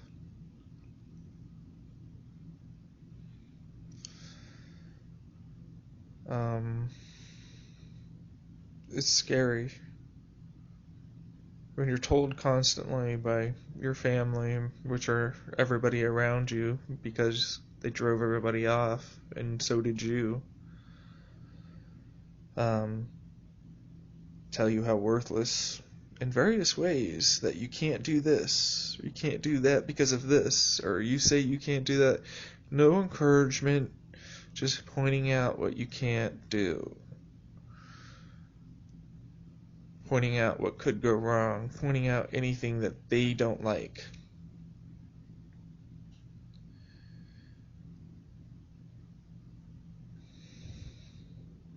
It's not conducive to one's mental health. It's very bad. I've come to realize that I'm not a monster. I certainly had my troubles and lashed out and caused a lot of people pain in my life. Not friends that I had, the rare ones, but just my family. Literally, even the friends I had when I was younger and would act out as much with them, I did not do what I did with them or at school or act out at school really past second grade, even third grade, honestly, it was all at home. By that point, by the end of the first grade, beginning of second grade, stuff just shit the bed at home. And my mom just started getting worse, and that's when she kind of entered her corporate job. People started working later. I started seeing my parents less. I started having more trouble at school. I started having way more trouble at home. And one of the first things I distinctly remember is me having fun in the old cul-de-sac house. And my mom, after been drinking, tells me, "You're so bad. You have all these problems that you cause me. Why do you always cause me these problems? Why do you hate me? Why can't you be better? Don't you realize how much you hurt me?" Now, this is a kid who had a pretty good day. We really didn't do much but explore around the neighborhood. Had some fun with my friends. And during that day, I only managed to maybe slightly annoy her with something once. But it was enough. And I've come to realize that my mom has that issue. In reality, she should have gotten help a long time ago. And the help she's getting isn't the right help. She needs serious help. Because she needs to realize how badly she's hurting the people around her. Now granted, the problem is that everything has been like that with her. And as I've explained earlier, I started having my issues, of course, and then got my scapegoat on when my mom started having her issues even more. And I basically got put on the chopping block every time. It's always my fault. Knowing what happened and going back with how I used to feel, and trying to remember how I felt at the time and what was going on at the time, it's hard, not impossible. And I come to realize more and more that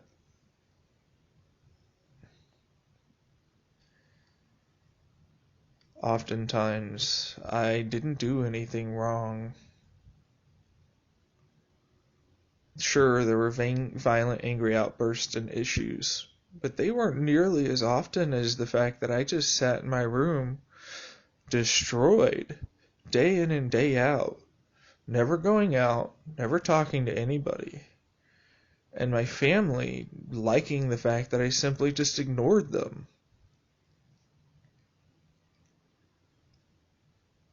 Anytime I talk too much, it becomes too much. Anytime I talk about anything I like, you like it too much. You're too much for me. And the rest of my family followed suit.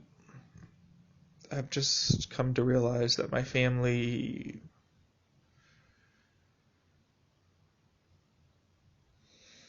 well, they're not monsters either.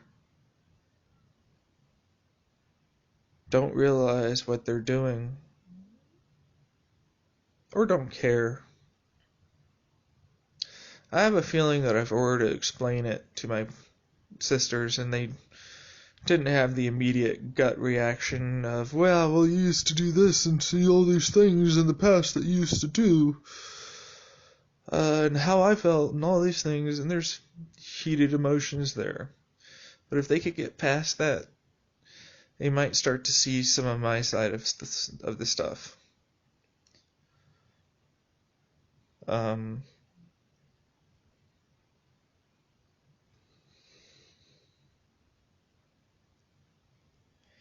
I'm currently the glue that holds this family together. The keystone. The one that bears all the stress and weight and responsibility of everything that goes on. And I'm tired of that. I don't need to be concerned about how my mom feels and making her feel better or trying to act properly so she doesn't blow up all the time around her. It's not up to me to do that. That's her and her actions and emotions. And I'm not doing anything specific to antagonize her or do anything intentional to hurt her. And she doesn't ever bring up anything that might be starting to annoy her that doesn't involve something that I literally can't change. Now, granted, communication is fine. I wear my hearing aids and all that. And sure, I need to wear them more often but in general, our conversations are never meant to be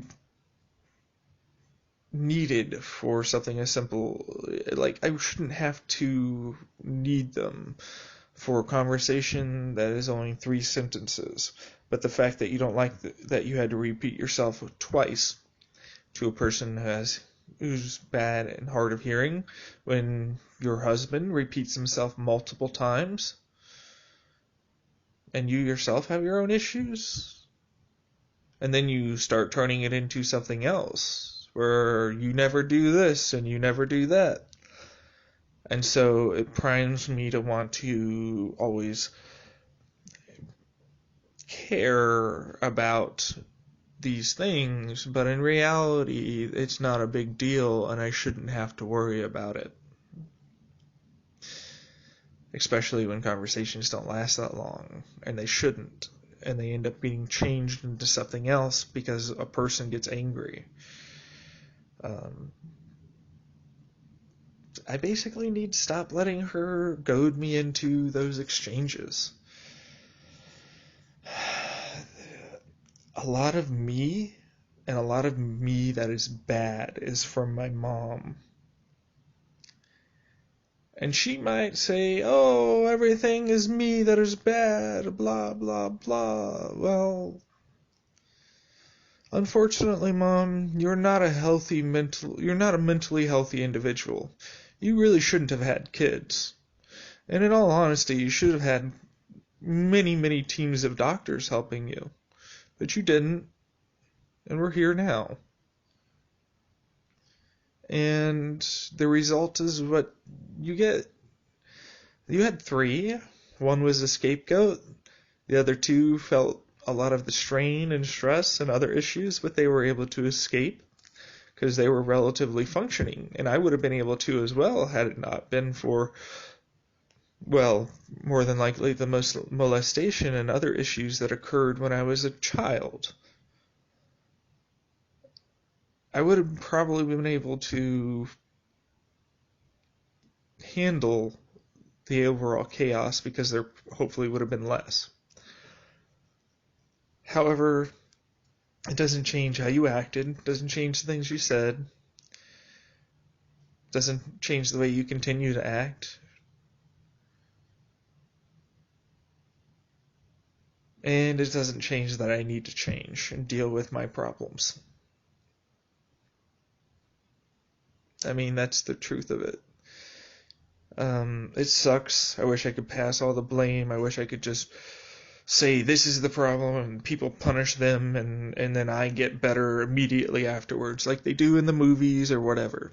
But facts are facts, and I have problems that are going to take time to fix. They're going to take a lot of help, and it's going to take a large amount of work from me, and it's going to be really, really brutal on my mental psyche and overall my motivation. Because there are going to be times when things slip, there are going to be times when shit goes wrong, and so many other things. And I want to make sure to handle them appropriately and not have them bring me down.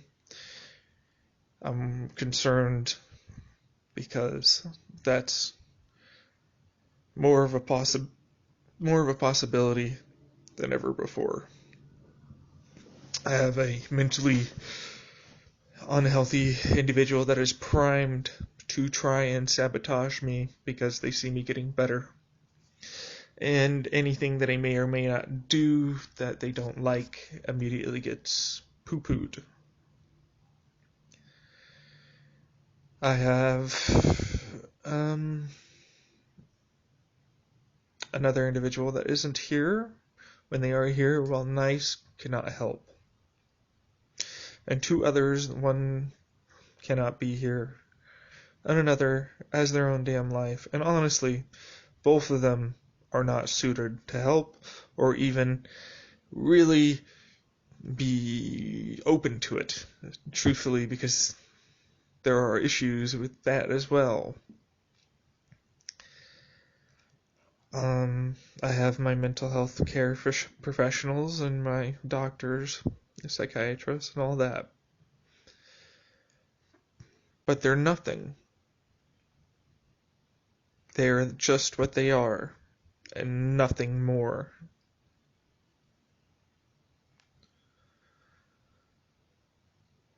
They'll care if I suddenly stop coming my counselor. But my psychiatrist, and I don't even have a primary care yet, won't. Ultimately, this is a shitty realization that I have absolutely nothing and nobody in my life that I can feel comfortable with. So I've turned into trying to feel comfortable with myself. I've turned into trying to feel okay being just by myself, and that being enough. Learning self-validation. And learning how to keep myself entertained so I don't have that loneliness. I'm also having to figure out a way to explore my good side, my side that likes things, my side that enjoys things, my side that, well, is willing to try just for the opportunity to feel good.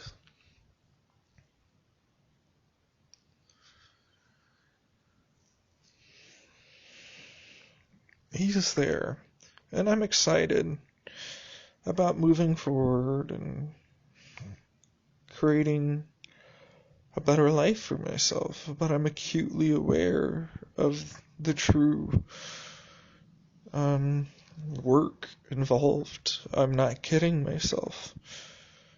This isn't going to be done in 3 months either. If I'm lucky, in 3 months I might be looking for a job. Now, I could be even luckier in that everything right after the first dose or two, all of a sudden I'm off to the races and I'm good to go. I doubt this tremendously.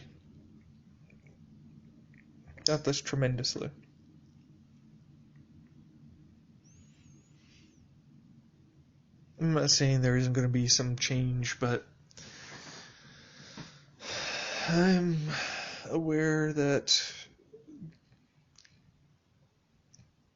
My brain is what it is, and I did not magically, I was not at any point before what one could even consider approaching able to cope with everyday life.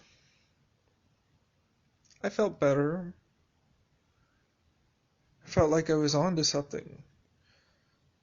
But it didn't mean that I was cured or fixed.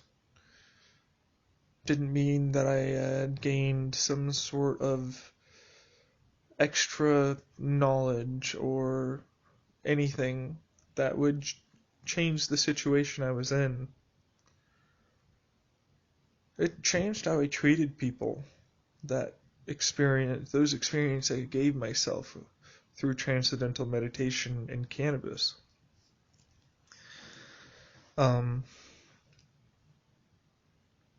It changed how I treat people. It changed how I start my initial view of people. It changed how I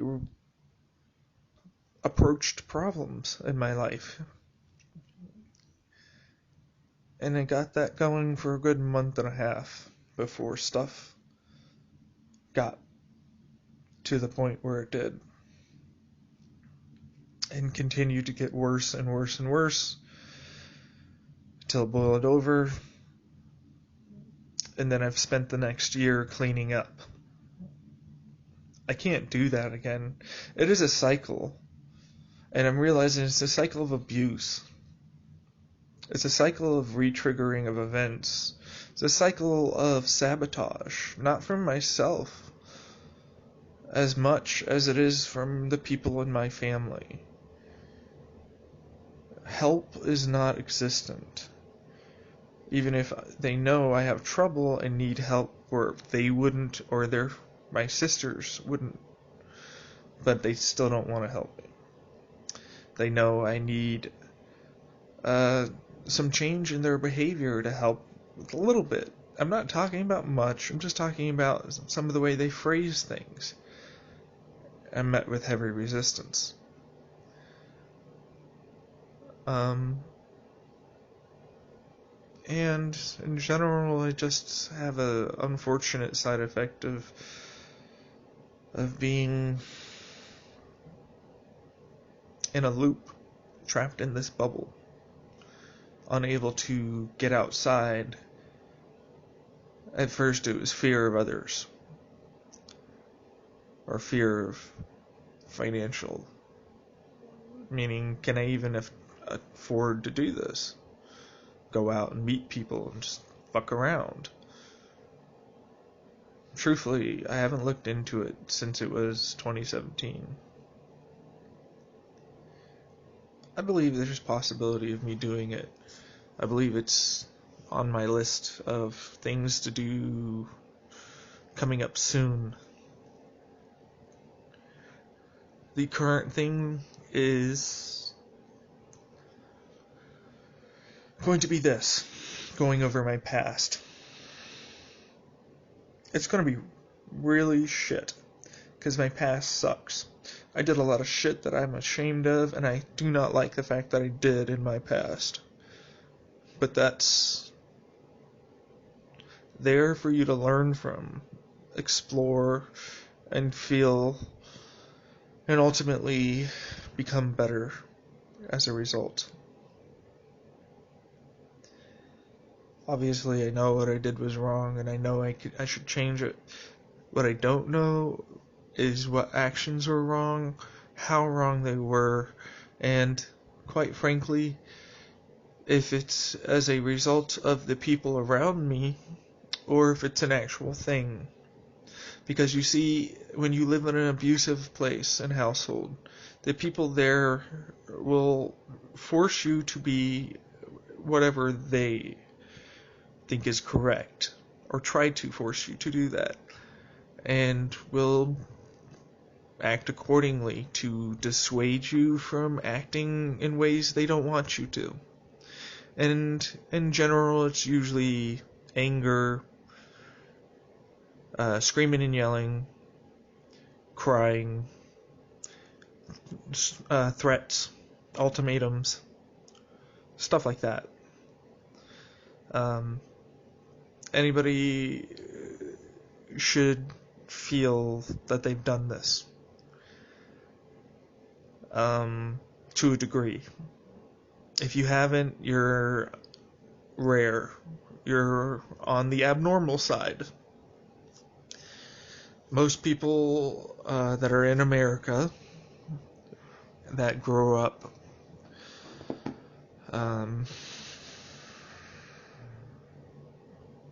well, it's kind of what they're taught. What I was taught. You're not getting your way. Scream, yell, as much hurtful shit. Try and challenge any position in opposition and come up with any reasons, and all reasons, as to why that person may or may not be wrong to be doing what they're doing.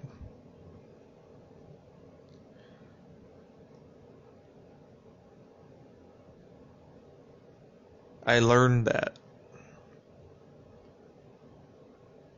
I watched that over and over again.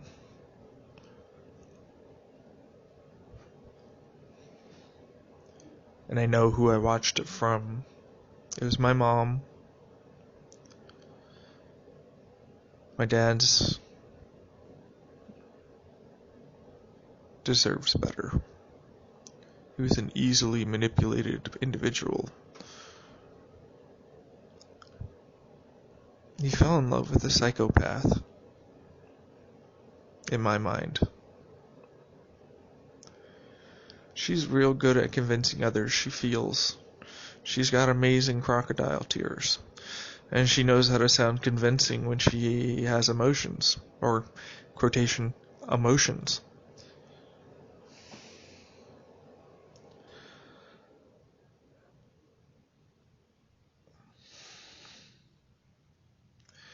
It makes me feel sad because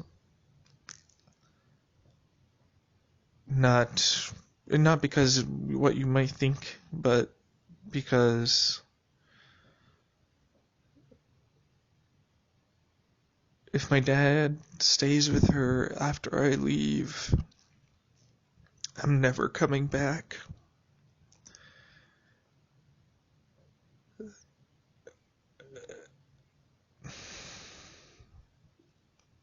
I can't. She's an individual that causes mass problems wherever she goes. She is a black hole of negativity. And my dad is a giant star that's getting sucked up and depleted. Unfortunately, I'm a neutron star.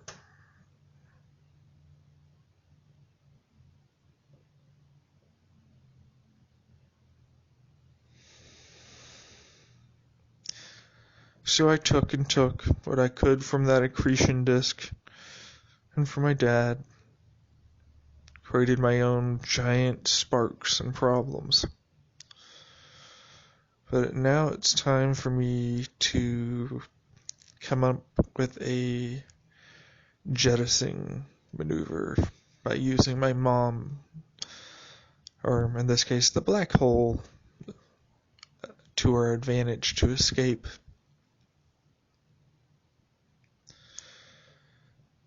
It takes many revolutions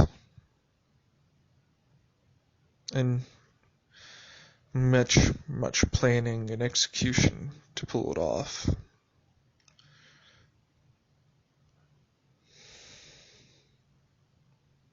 That makes me feel sad.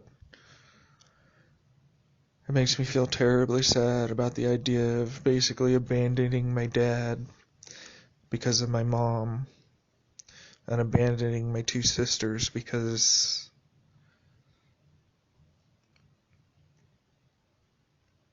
they're not gonna change until they see what I see and hear and feel. well, maybe not feel, but experience to a degree.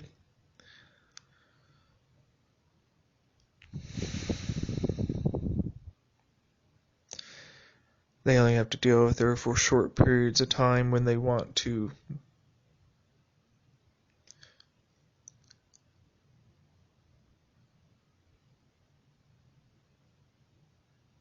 It's time to get rid of this negative thing from my life and see how much I can flourish. Because the parasite that's stealing all the nutrients from my soil and roots needs to disappear. That weed is killing all my crops.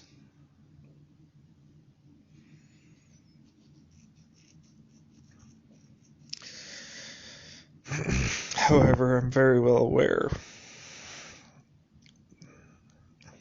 this anger, thought process, and everything else is very much as direct results of fear, paranoia, mistrust, and a few other things, I'm sure.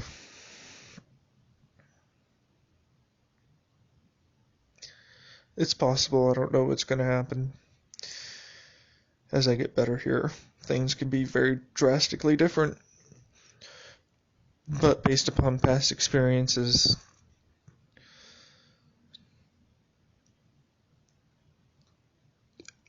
it's going to be a balancing game of how far can I continue to push me to get better around this individual that's ready to explode at any time. And you never know what's going to happen. She'll try and say it's basically the same for me.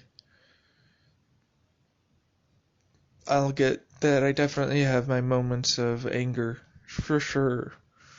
Most recently is the prime example of that, but considering that that was my first example of all year, basically, of where I got to that point, yeah.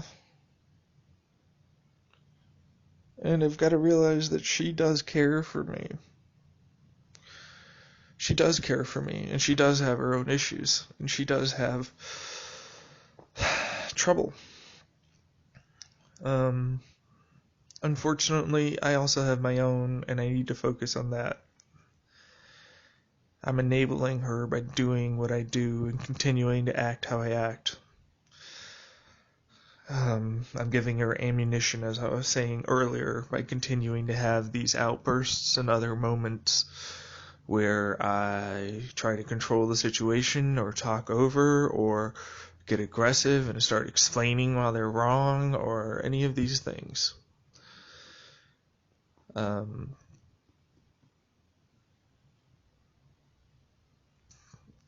It's going to be terrible or terrifying because, like before, she'd blow up, start going off and crying and having all of her own little hissy fits. Back in 2016, I figured it was more along the lines of because she tried to kill herself, and it was only fairly recently after that. No, you don't get over something like that so easily, and yeah, I kind of didn't take what she said seriously at that point, what she told me. And then as I was actually talking to her better and realizing I wasn't doing anything that should cause a problem, and I realized that this individual next to me was having these issues, and then the realization that they controlled me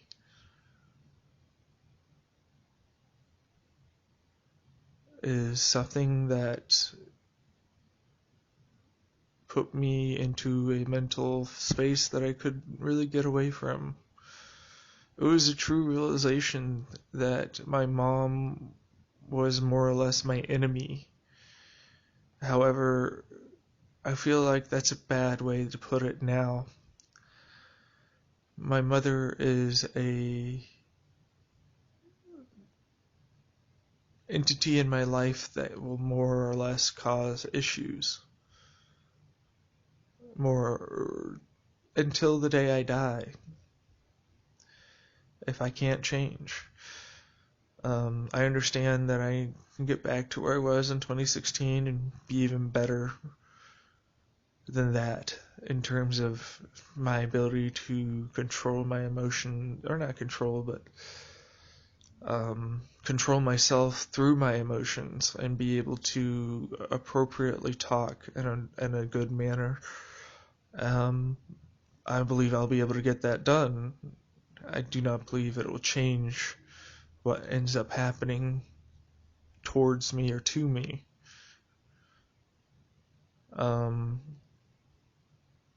In fact, I believe it will actually increase the amount of trouble I will have moving forward, which is a scary thought, that me getting better will make another person worse. And even though they don't think they're directly doing it, but they are directly sabotaging me by both the way they act towards me and things they say towards me, and ultimately what they decide to change, or restrictions they place upon me, or anything like it's happened in the past.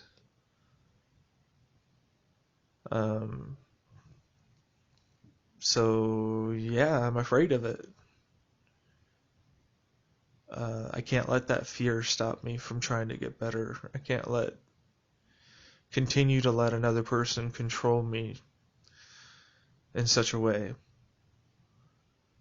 That's giving them too much power over me and how I feel and how I think and how I act. And I'm a person that likes to have a lot of self-control over me, and in general, have my shit respected.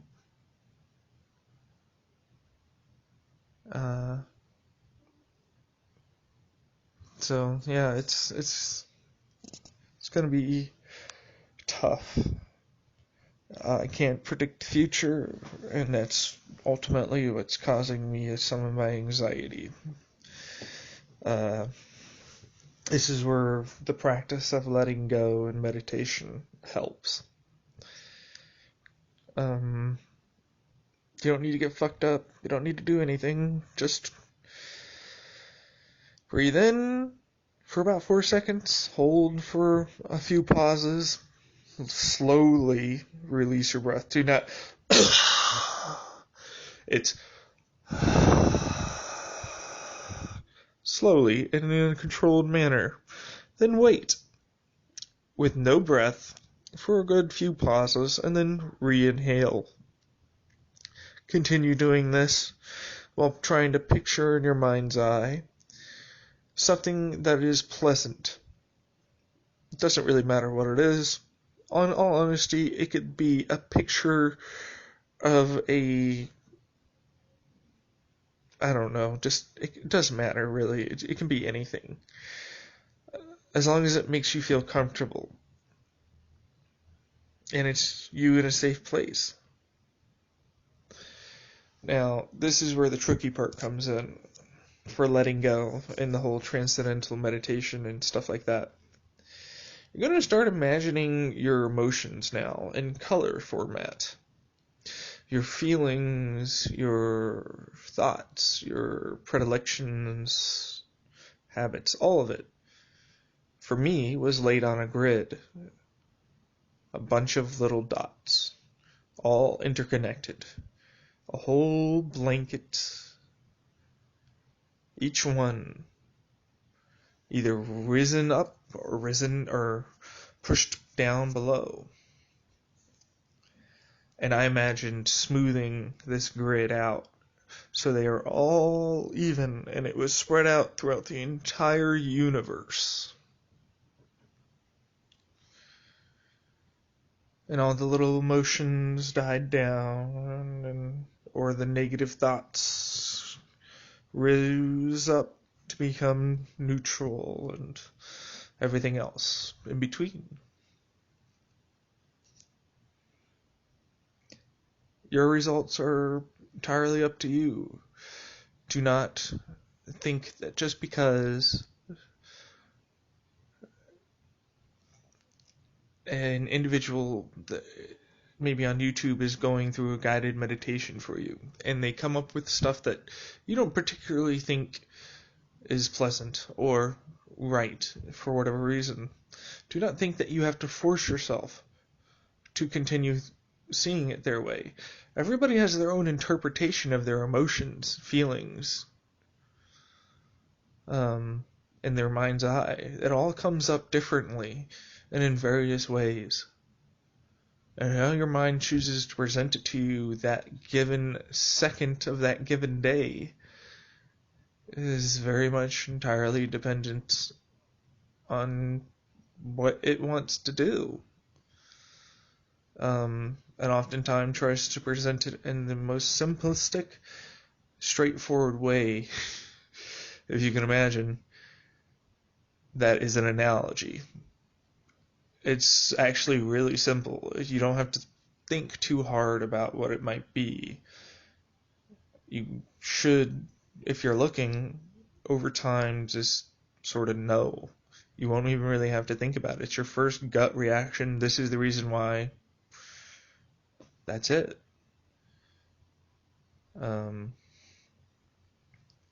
It could be a rainbow that doesn't have enough colors. It could be a river that has so many stones in it, it's just frothing constantly as it flows by extremely fast. And all you're doing is imagining those stones getting slowly pushed down by the river, and the river slowly, effortlessly, seemingly getting slower and calmer, and less stones are in the way, and so it almost looks like glass moving along the top. You see what I mean? It can be anything.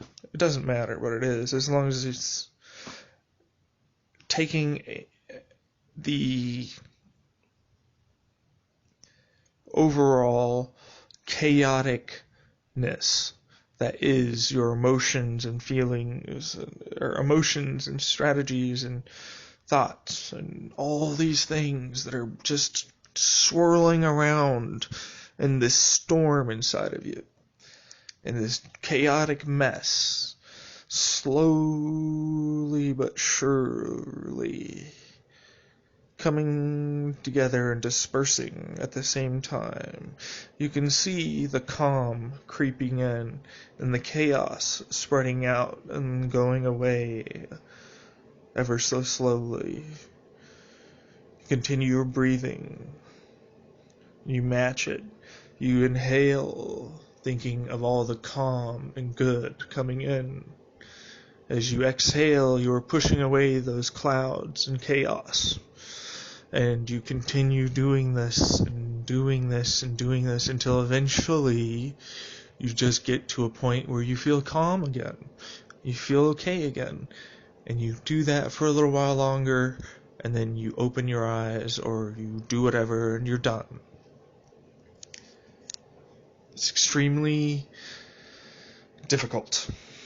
I'm not gonna lie. It seems like it should be easy. It is not.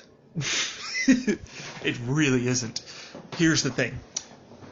Your emotions, when they're like that, make you want to continue moving around because you're anxious.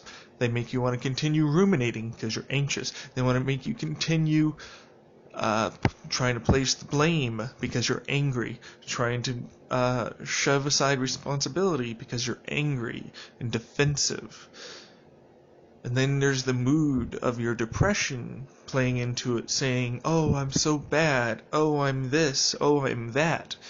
It's a multi-pronged attack on your psyche. Okay?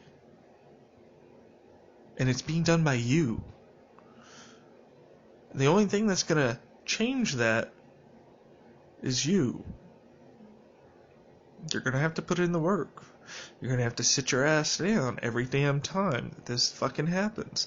You're going to have to set aside multiple minutes, as in tens, half an hour, even an hour aside to do this every day or at any point during every day.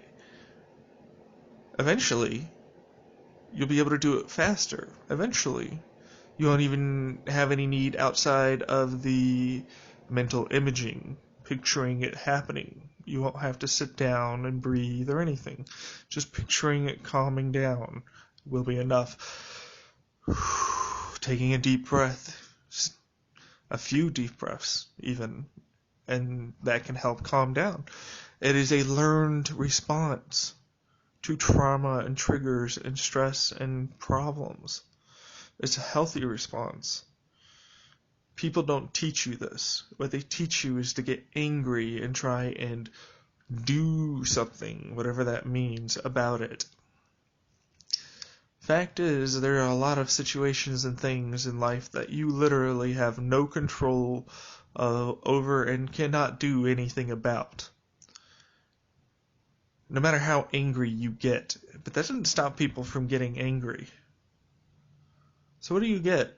Desperation and frustration that builds up. It has to go somewhere. Unfortunately, it gets targeted.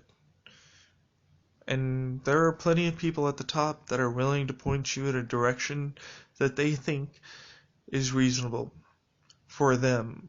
Because guess what? They don't have your best interests at heart. They have theirs. They have enough money to basically be okay mentally. They might have a few ups and downs, might deal with the occasional addiction more often than others because they have the money for it. But truthfully speaking, they're happier on average than anybody else. Anybody that says that they aren't doesn't realize some of the shit that has really happened. And I don't even have a realization of how bad certain things. I'm not saying it's not bad for you. I'm not saying it's impossible that you don't feel bad and all that. I'm saying perspective-wise, it is what it is. It's pretty clear that you have an easier time than the rest of us you have an easier time of getting back on your feet because you don't have to worry. You have an easier time getting back mentally healthy because you don't have the same stressors that are constantly pulling you down, and you don't have to worry about the time that this is going to take up because you can afford it. I'm in a similar position. I just don't have a large amount of money. I happen to be fortunate enough to have my parents and family that are willing to help me out. Because ultimately they do care for me and they do want to see me get better. Despite the protestations of my mother.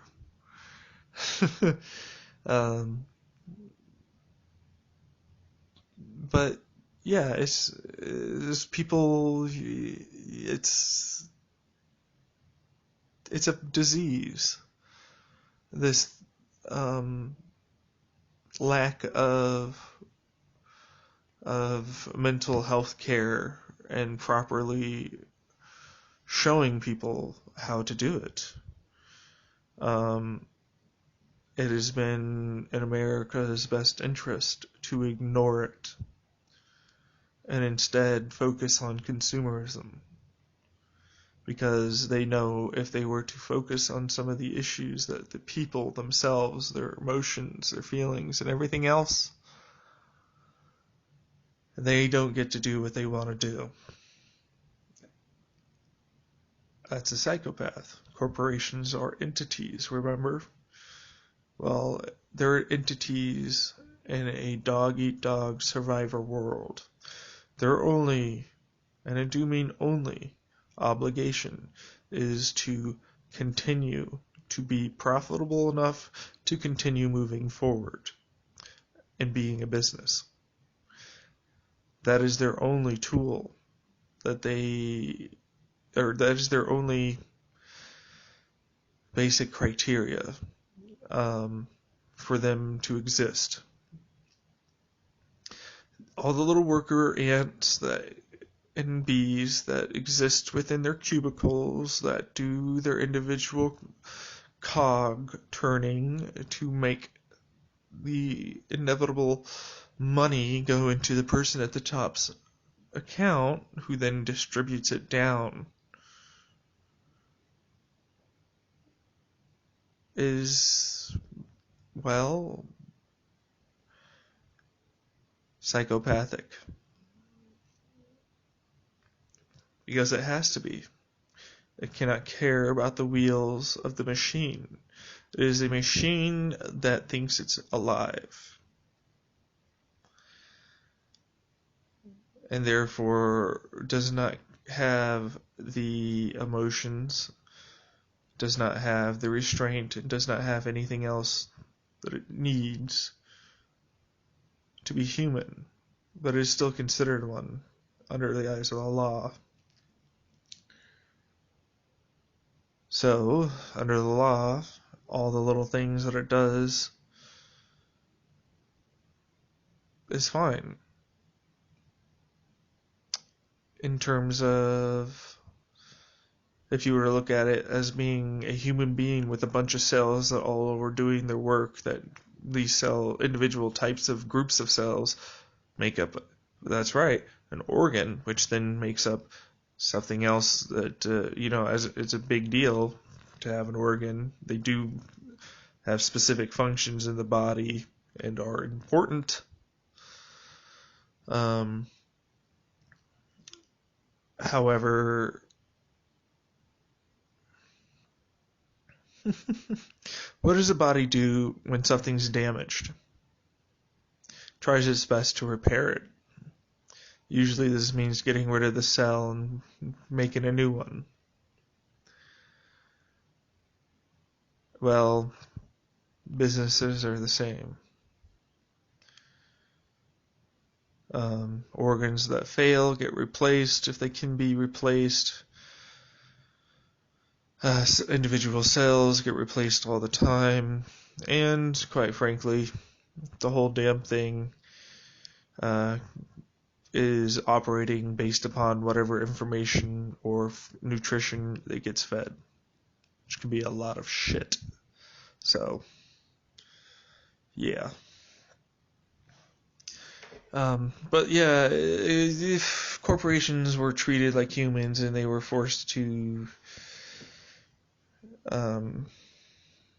weigh the actual impact of terminating employees and where they're supposed to go, or helping this employee be able to be back to able to work again. Because think about it this way. Let's switch up, instead of it being the body, okay, all the individual people are individual body cells and organs in the body.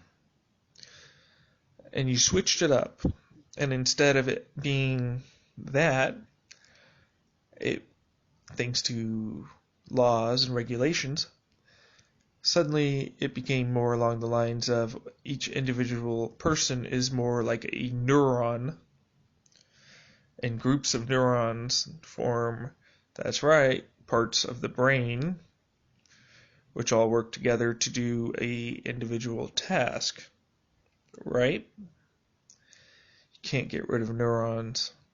Once you do, they're gone forever. It's very hard to replace. It takes And in fact, there's a lot of debate regarding whether or not it ever does. Then there are whole chunks of a brain from multiple neurons. So you can't get rid of those. Otherwise you don't have them functioning, remember? It's kind of similar to a body. But instead, there was nothing that grew back. It just went away and was gone, and you had to build up around that without it being there anymore.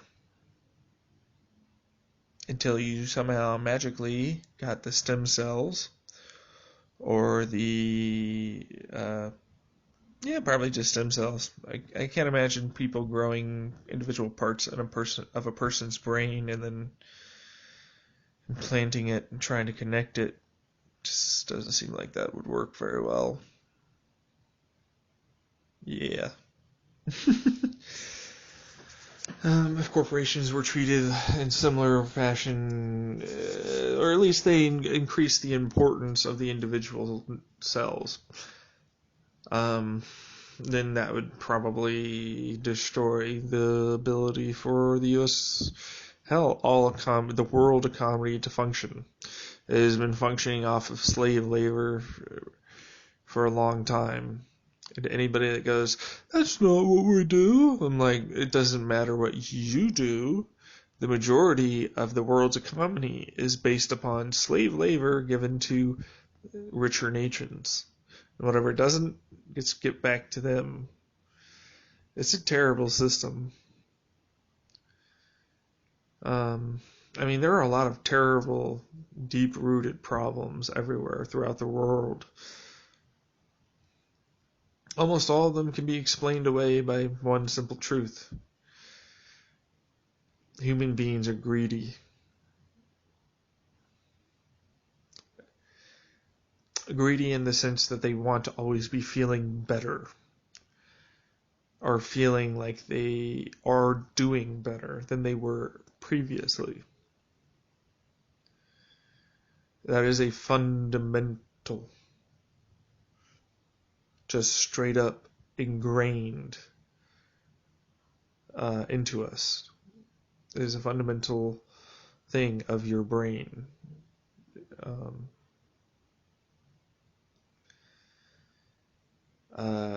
The difference is the way you accomplish it. And the way we've allowed corporations and the economy to accomplish this is incorrect, and it needs to be rectified. It won't be. The only way any of that will change is a true apocalyptic event, which I think might happen during World War III, which should be coming up in about 5 to 6 years. I wouldn't doubt. China, Russia are building up their military presence. There are political things that are going down between nations. Someone saying, or specifically China exerting its might over its island nations that are, in all honesty, not wanting to be Chinese. But they have no choice. There is no military might, and there is nothing they can do except be pushed around. And this is one of the reasons why I have trouble with governments. Because it's run by a bunch of people who are told that they know best, and they don't. So, I don't know. I don't really know what to drone on about anymore. Most of this has just kind of gotten to the point where I would like to be able to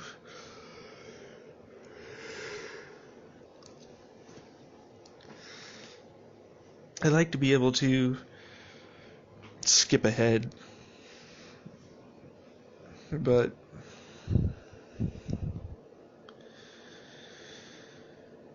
my little island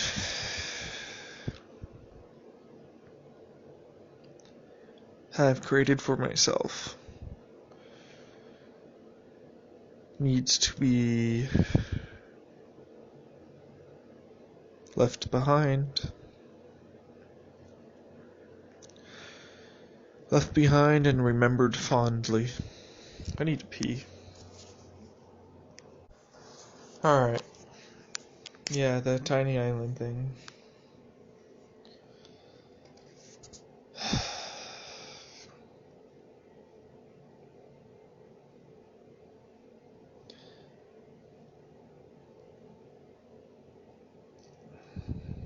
I feel like if I wasn't feeling uneasy moving forward, I'd be fooling myself. I wouldn't be giving myself the truth. If I truly didn't feel anxious at all with everything that's going to be coming up in 2019, I would consider myself a fool. I know all I can do is my best, and I have to be able to validate my best. I need to work on that.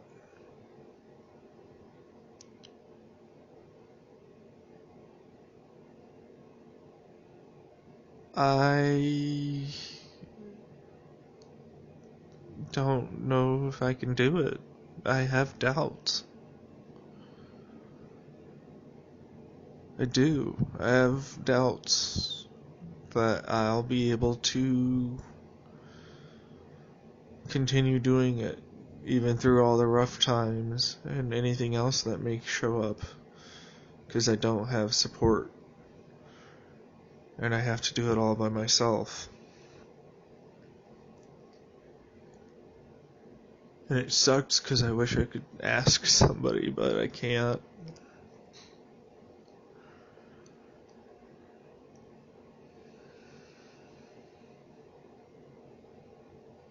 It hurts. It hurts a lot.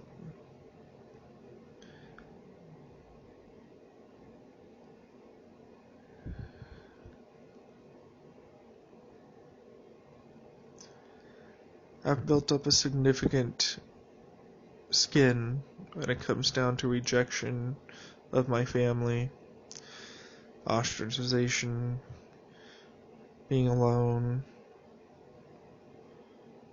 many other things. Isolationism is my standard, where I feel comfortable. And I'm trying to reach out, and unfortunately the people around me that I can reach out to, well, even if they were receptive, it would be a poor idea.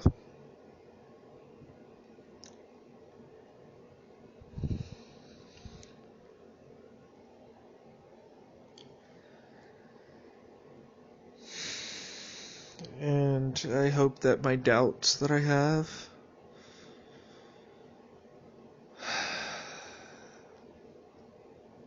don't stop me, and that I'm able to continue.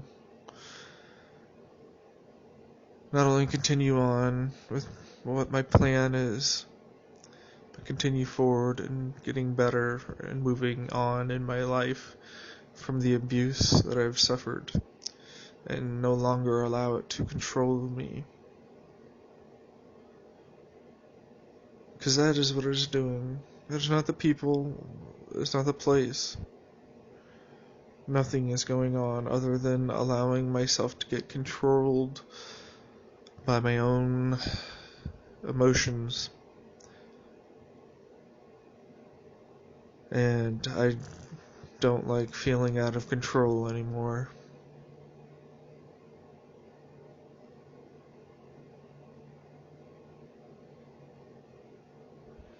Hell, I don't think I've ever felt stable in my life. in terms of an environment around me.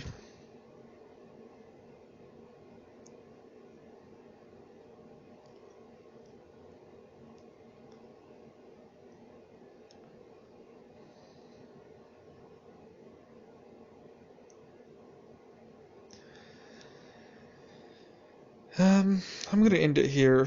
It's getting depressing. It's also getting late. I'll just keep it paused just in case I want to go an extra 5 minutes or something else. I'll sign off when I go to bed. Which I'm happy to report I have been keeping up with an increased oral hygiene activity, which makes me feel proud. I have at least once a week showered so far, which I know to some people that seems ludicrous and terrible, but that is better than once every fucking month. So I'll take it. Yeah. And I'm happy that I'm continuing not just with my chores while doing this, but getting and adding on my own self-care again, and starting up with keeping journals, which I've been doing regularly, and keeping research, and besides today, I've accomplished most of the goals I set for myself.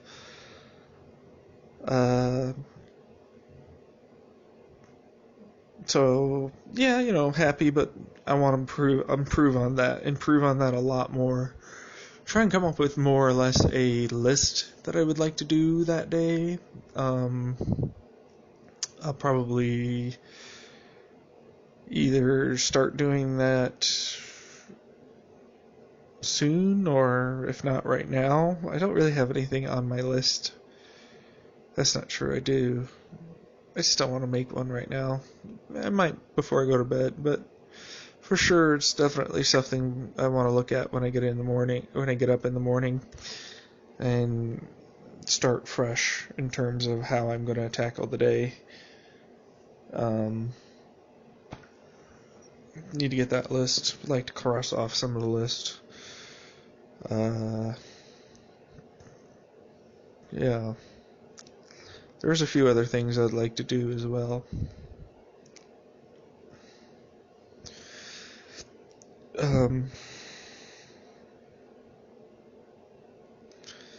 I need to print out a few things. That's just off the top of my head, what I can remember right now. And in fact, since I might as well and I'm already here, let's just bring up the list like a notepad or something.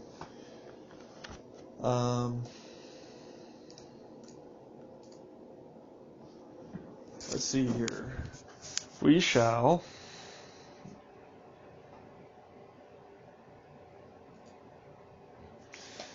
there's a bunch of different resume, business letter, pet resume work. Oh, there's a lot of different templates in here. Sales? What? Legal? Human resources? Freelancer? Education? My goodness, I didn't know they had all these down here. I just want to make a list. You'd think they have a list template, but apparently not. Anyways.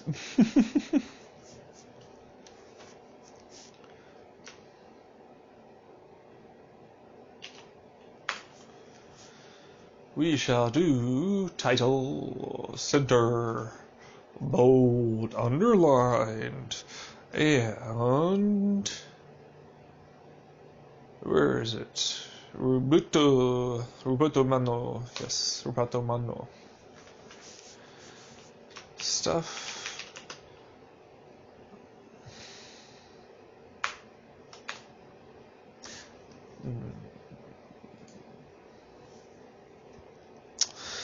What do I want to name this? That's a good question. I don't know.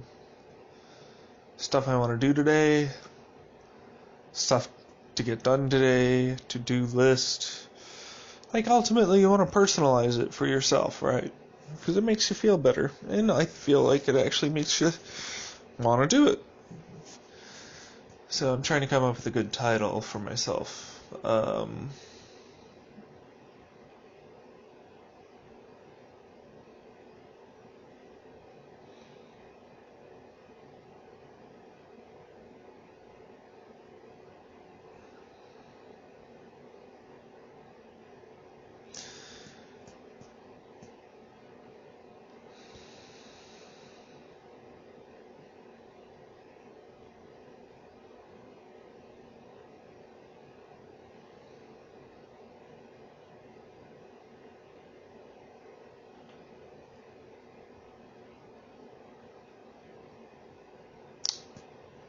Standard to-do list seems fine. Let's just get that.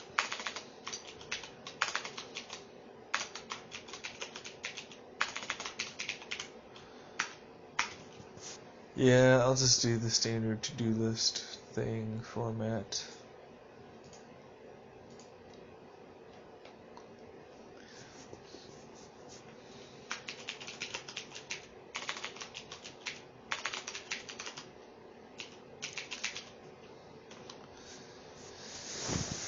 Alright, call SMI clinic, schedule Patrick and Dr.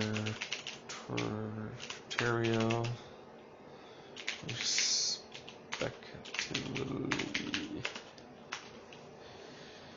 Call primary care to set up basic appointment.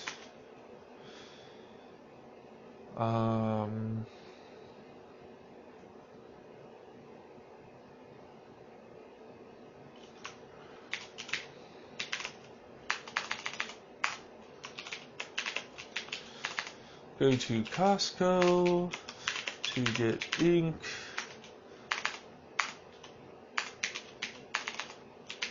Get ink for printer. Prints.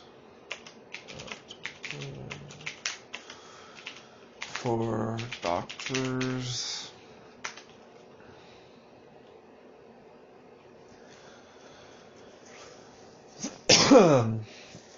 Call us my clinic. Patrick, Dr. Terrio, primary care, Costco for printer, print things out.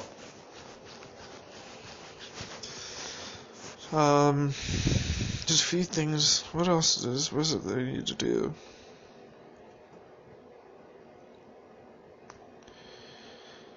There's something else. I've forgotten what it was. Which is the reason why a handy dandy to-do list is so nice to have.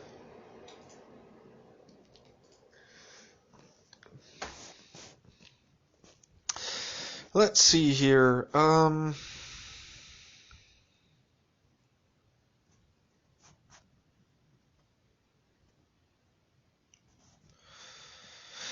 Right? Go to Fry's, get groceries.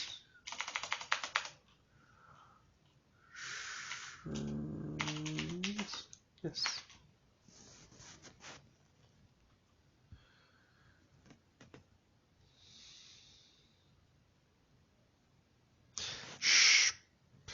Okay, in retrospect, it might have been a better idea to do the whole Costco thing with the $50 gift card, maybe, but I don't know. I kind of like that, what I did, and don't really regret it, if I'm honest. Sure, there are other opportunities that I could have used the money on, but ultimately my mental health came first.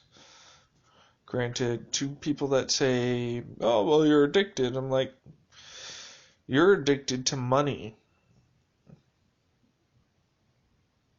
That's an addiction everybody has. And that's fine, isn't it? Because ultimately, as long as the cops don't get you, it doesn't matter how you get it. That's an addiction.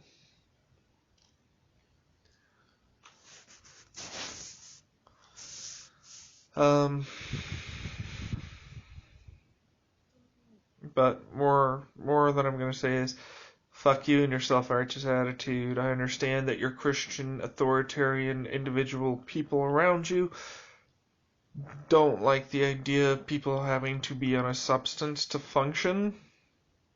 Well, unfortunately, the world isn't perfect. Not everybody is perfect and has great DNA or is perfect eating habits with perfect exercise routines. And do you get what I'm saying? Shut your little ignorant slut mouth and sit down. You said your piece. It was wrong and stupid. You were wrong and stupid. Don't feel bad about it. Use it. I've already explained to you why.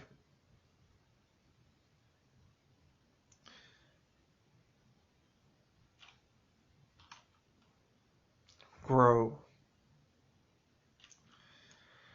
I do not like the idea of having to codify individuals and their sense of entitlement because their opinions are apparently so amazing that everybody has to only listen to yours, only believe yours is true and the right one, and only act upon yours. Don't get me wrong, there are addictions that will ruin your life, but you gotta realize there are levels to an addiction. There's physical dependency, there is mental dependency, emotional dependency, a combination of the three,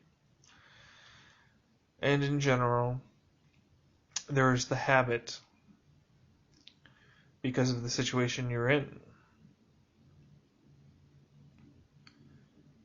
But there's also the fact that there are individuals that take certain things that they need to take to be able to function. I'm not saying that the individual who decided to start shooting up heroin on a whim, which, by the way, nobody fucking does that. Nobody these days and age is like, you know what? Heroin is super safe. I'm sure the people that sell it have it at great purity and it will not be addictive at all. Nobody's like that, okay? Most often than not, it was your average primary care doctor that decided to basically cause this to happen. To the primary care doctors who want to pass blame and judgment upon the people that are producing the drugs, that's fine. But you're still a problem and to blame in the first place.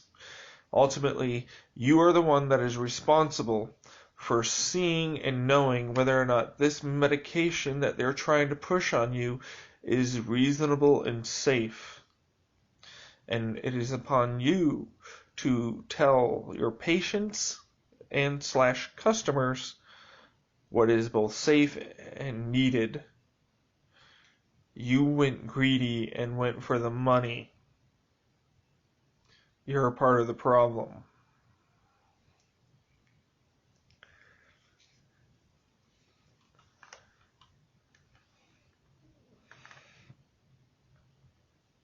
Where was I going with this?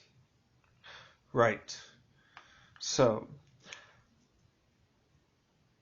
because, yes, I do have a slight dependency to cannabis. It's not as significant as it once was, but that doesn't really change much. The dependency is dependency. I have a dependency on caffeine. I can go off of it for a few weeks, and I'll eventually come back to it. It really doesn't hold over me, and it's not going to ruin my life if I decide to abstain from it for a while. Same goes with cannabis. I can stop for a while and come back to it at any point. I don't see a reason to stop. I'm not going to feel ashamed of taking a substance that helps me both physically and mentally. You're not going to get me to feel bad about that. Just as you're not going to make me feel bad about making a decision to put my own mental well-being and health above other things. When I'm in a situation I'm in where I can afford to do that. Granted, if I was not in that situation, I would not do that. That should go without saying. Yes, your mental health and well-being are important, but there are things that are even more important than that that have to be taken care of so that way you can actually take care of your mental well-being and health. Meaning a stable environment to live in, a place for food, water, showers. Having a place to be stable in is a big deal. And having that place be consistent is a big deal. So it's not exactly easy. Where was I going with all this? I was annoyed about the idea of somebody is saying, oh, if you have a dependency, so you're a terrible person, and blah, blah, blah. And in reality, that's just dumb. I got off on a tangent trying to decide to explain or hurt or whatever. I just realized that I did it again. But it definitely grinds my gears, for sure. I definitely believe people have a incorrect view upon addicts and dependencies, and in fact might not even realize how dependent they themselves are on certain things. I'm not even talking about coffee. I'm talking about like actions that you could be doing at home. Do you have a thing that you do consistently as a habit to make you feel comfortable at home? Well, guess what? That technically can be considered an addiction or a dependency because it's helping you control emotions that you are going through. And this action that you are taking at a regular time consistently, you get what I'm saying? But there's a huge difference between a dependency that you have control to a degree over, and that you're and it doesn't take over other aspects of your life to the point where it's the only thing in your life. Okay? That there's huge differences there. Huge. Vast. Fucking sun to the earth level distance here. Okay? To me. It's not impossible for you to travel from the sun to the earth. Light does it all the damn time. But it's an analogy I liked because it's apt to what I consider slow build up to a full addiction. Okay? You start at the sun. It's fun and happy, bright. And then you slowly make it to Earth, where every problem known to man exists.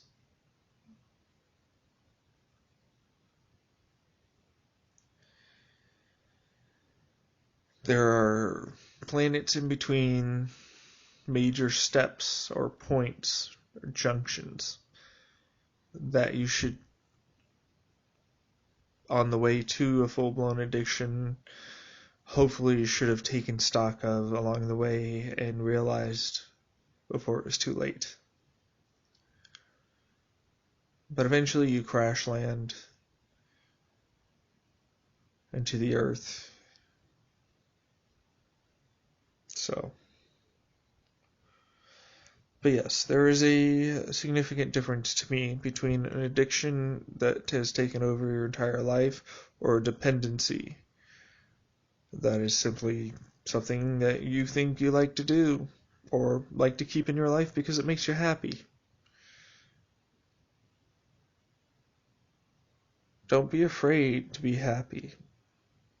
Don't be afraid to let others tell you that the way you're feeling happy is wrong, or the way you're going about making yourself feel happy and better is wrong. I should also mention this is a broad statement. There are individuals, even I, saying this, do not believe should try and use this, but probably will, to justify acting terrible, basically. So, you get all sorts. You get all sorts. I'm going to be off. I'm going through some of the slight withdrawal period of the reduction in cannabis. That's annoying, but it's not big of a deal. It's a couple days. I'll normalize at whatever is on my medicated um, oil. And then, yeah, that's where I'll be until I get the next thing. And yeah, I don't really see much of an issue with it. Back to this, the to-do list. Call SMI Clinic, schedule Patrick and Dr. Terrio respectively. Call primary care to set up basic appointment. Go to Costco to get ink for printer. Go print out plans for doctors. Go to Fry's to get groceries. Do chores.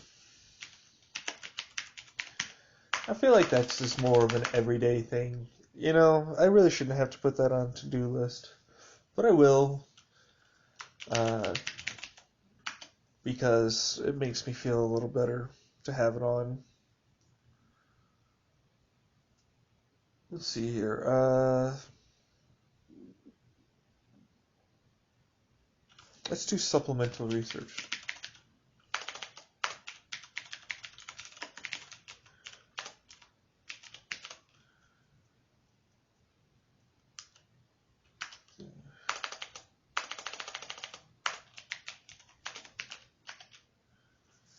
Yeah, there's some other stuff I'm probably going to have to put on there, but that should be enough for now.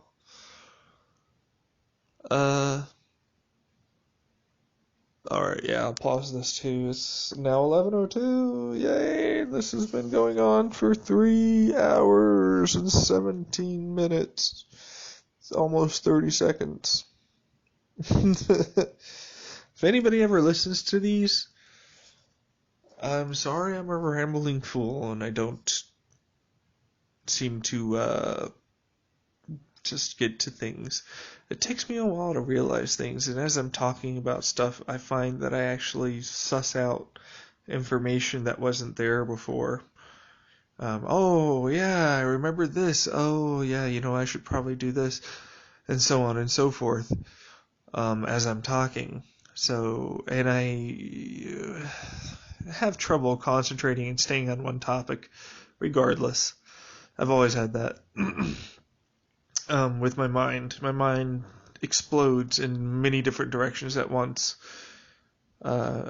sometimes, and it can be hard to relay the information that I'm getting to others, because it's oftentimes, like, I might start out talking about one thing, and then I try and connect it to this other thing that's also going on, and this other thing, and it all just sort of gets jumbled up.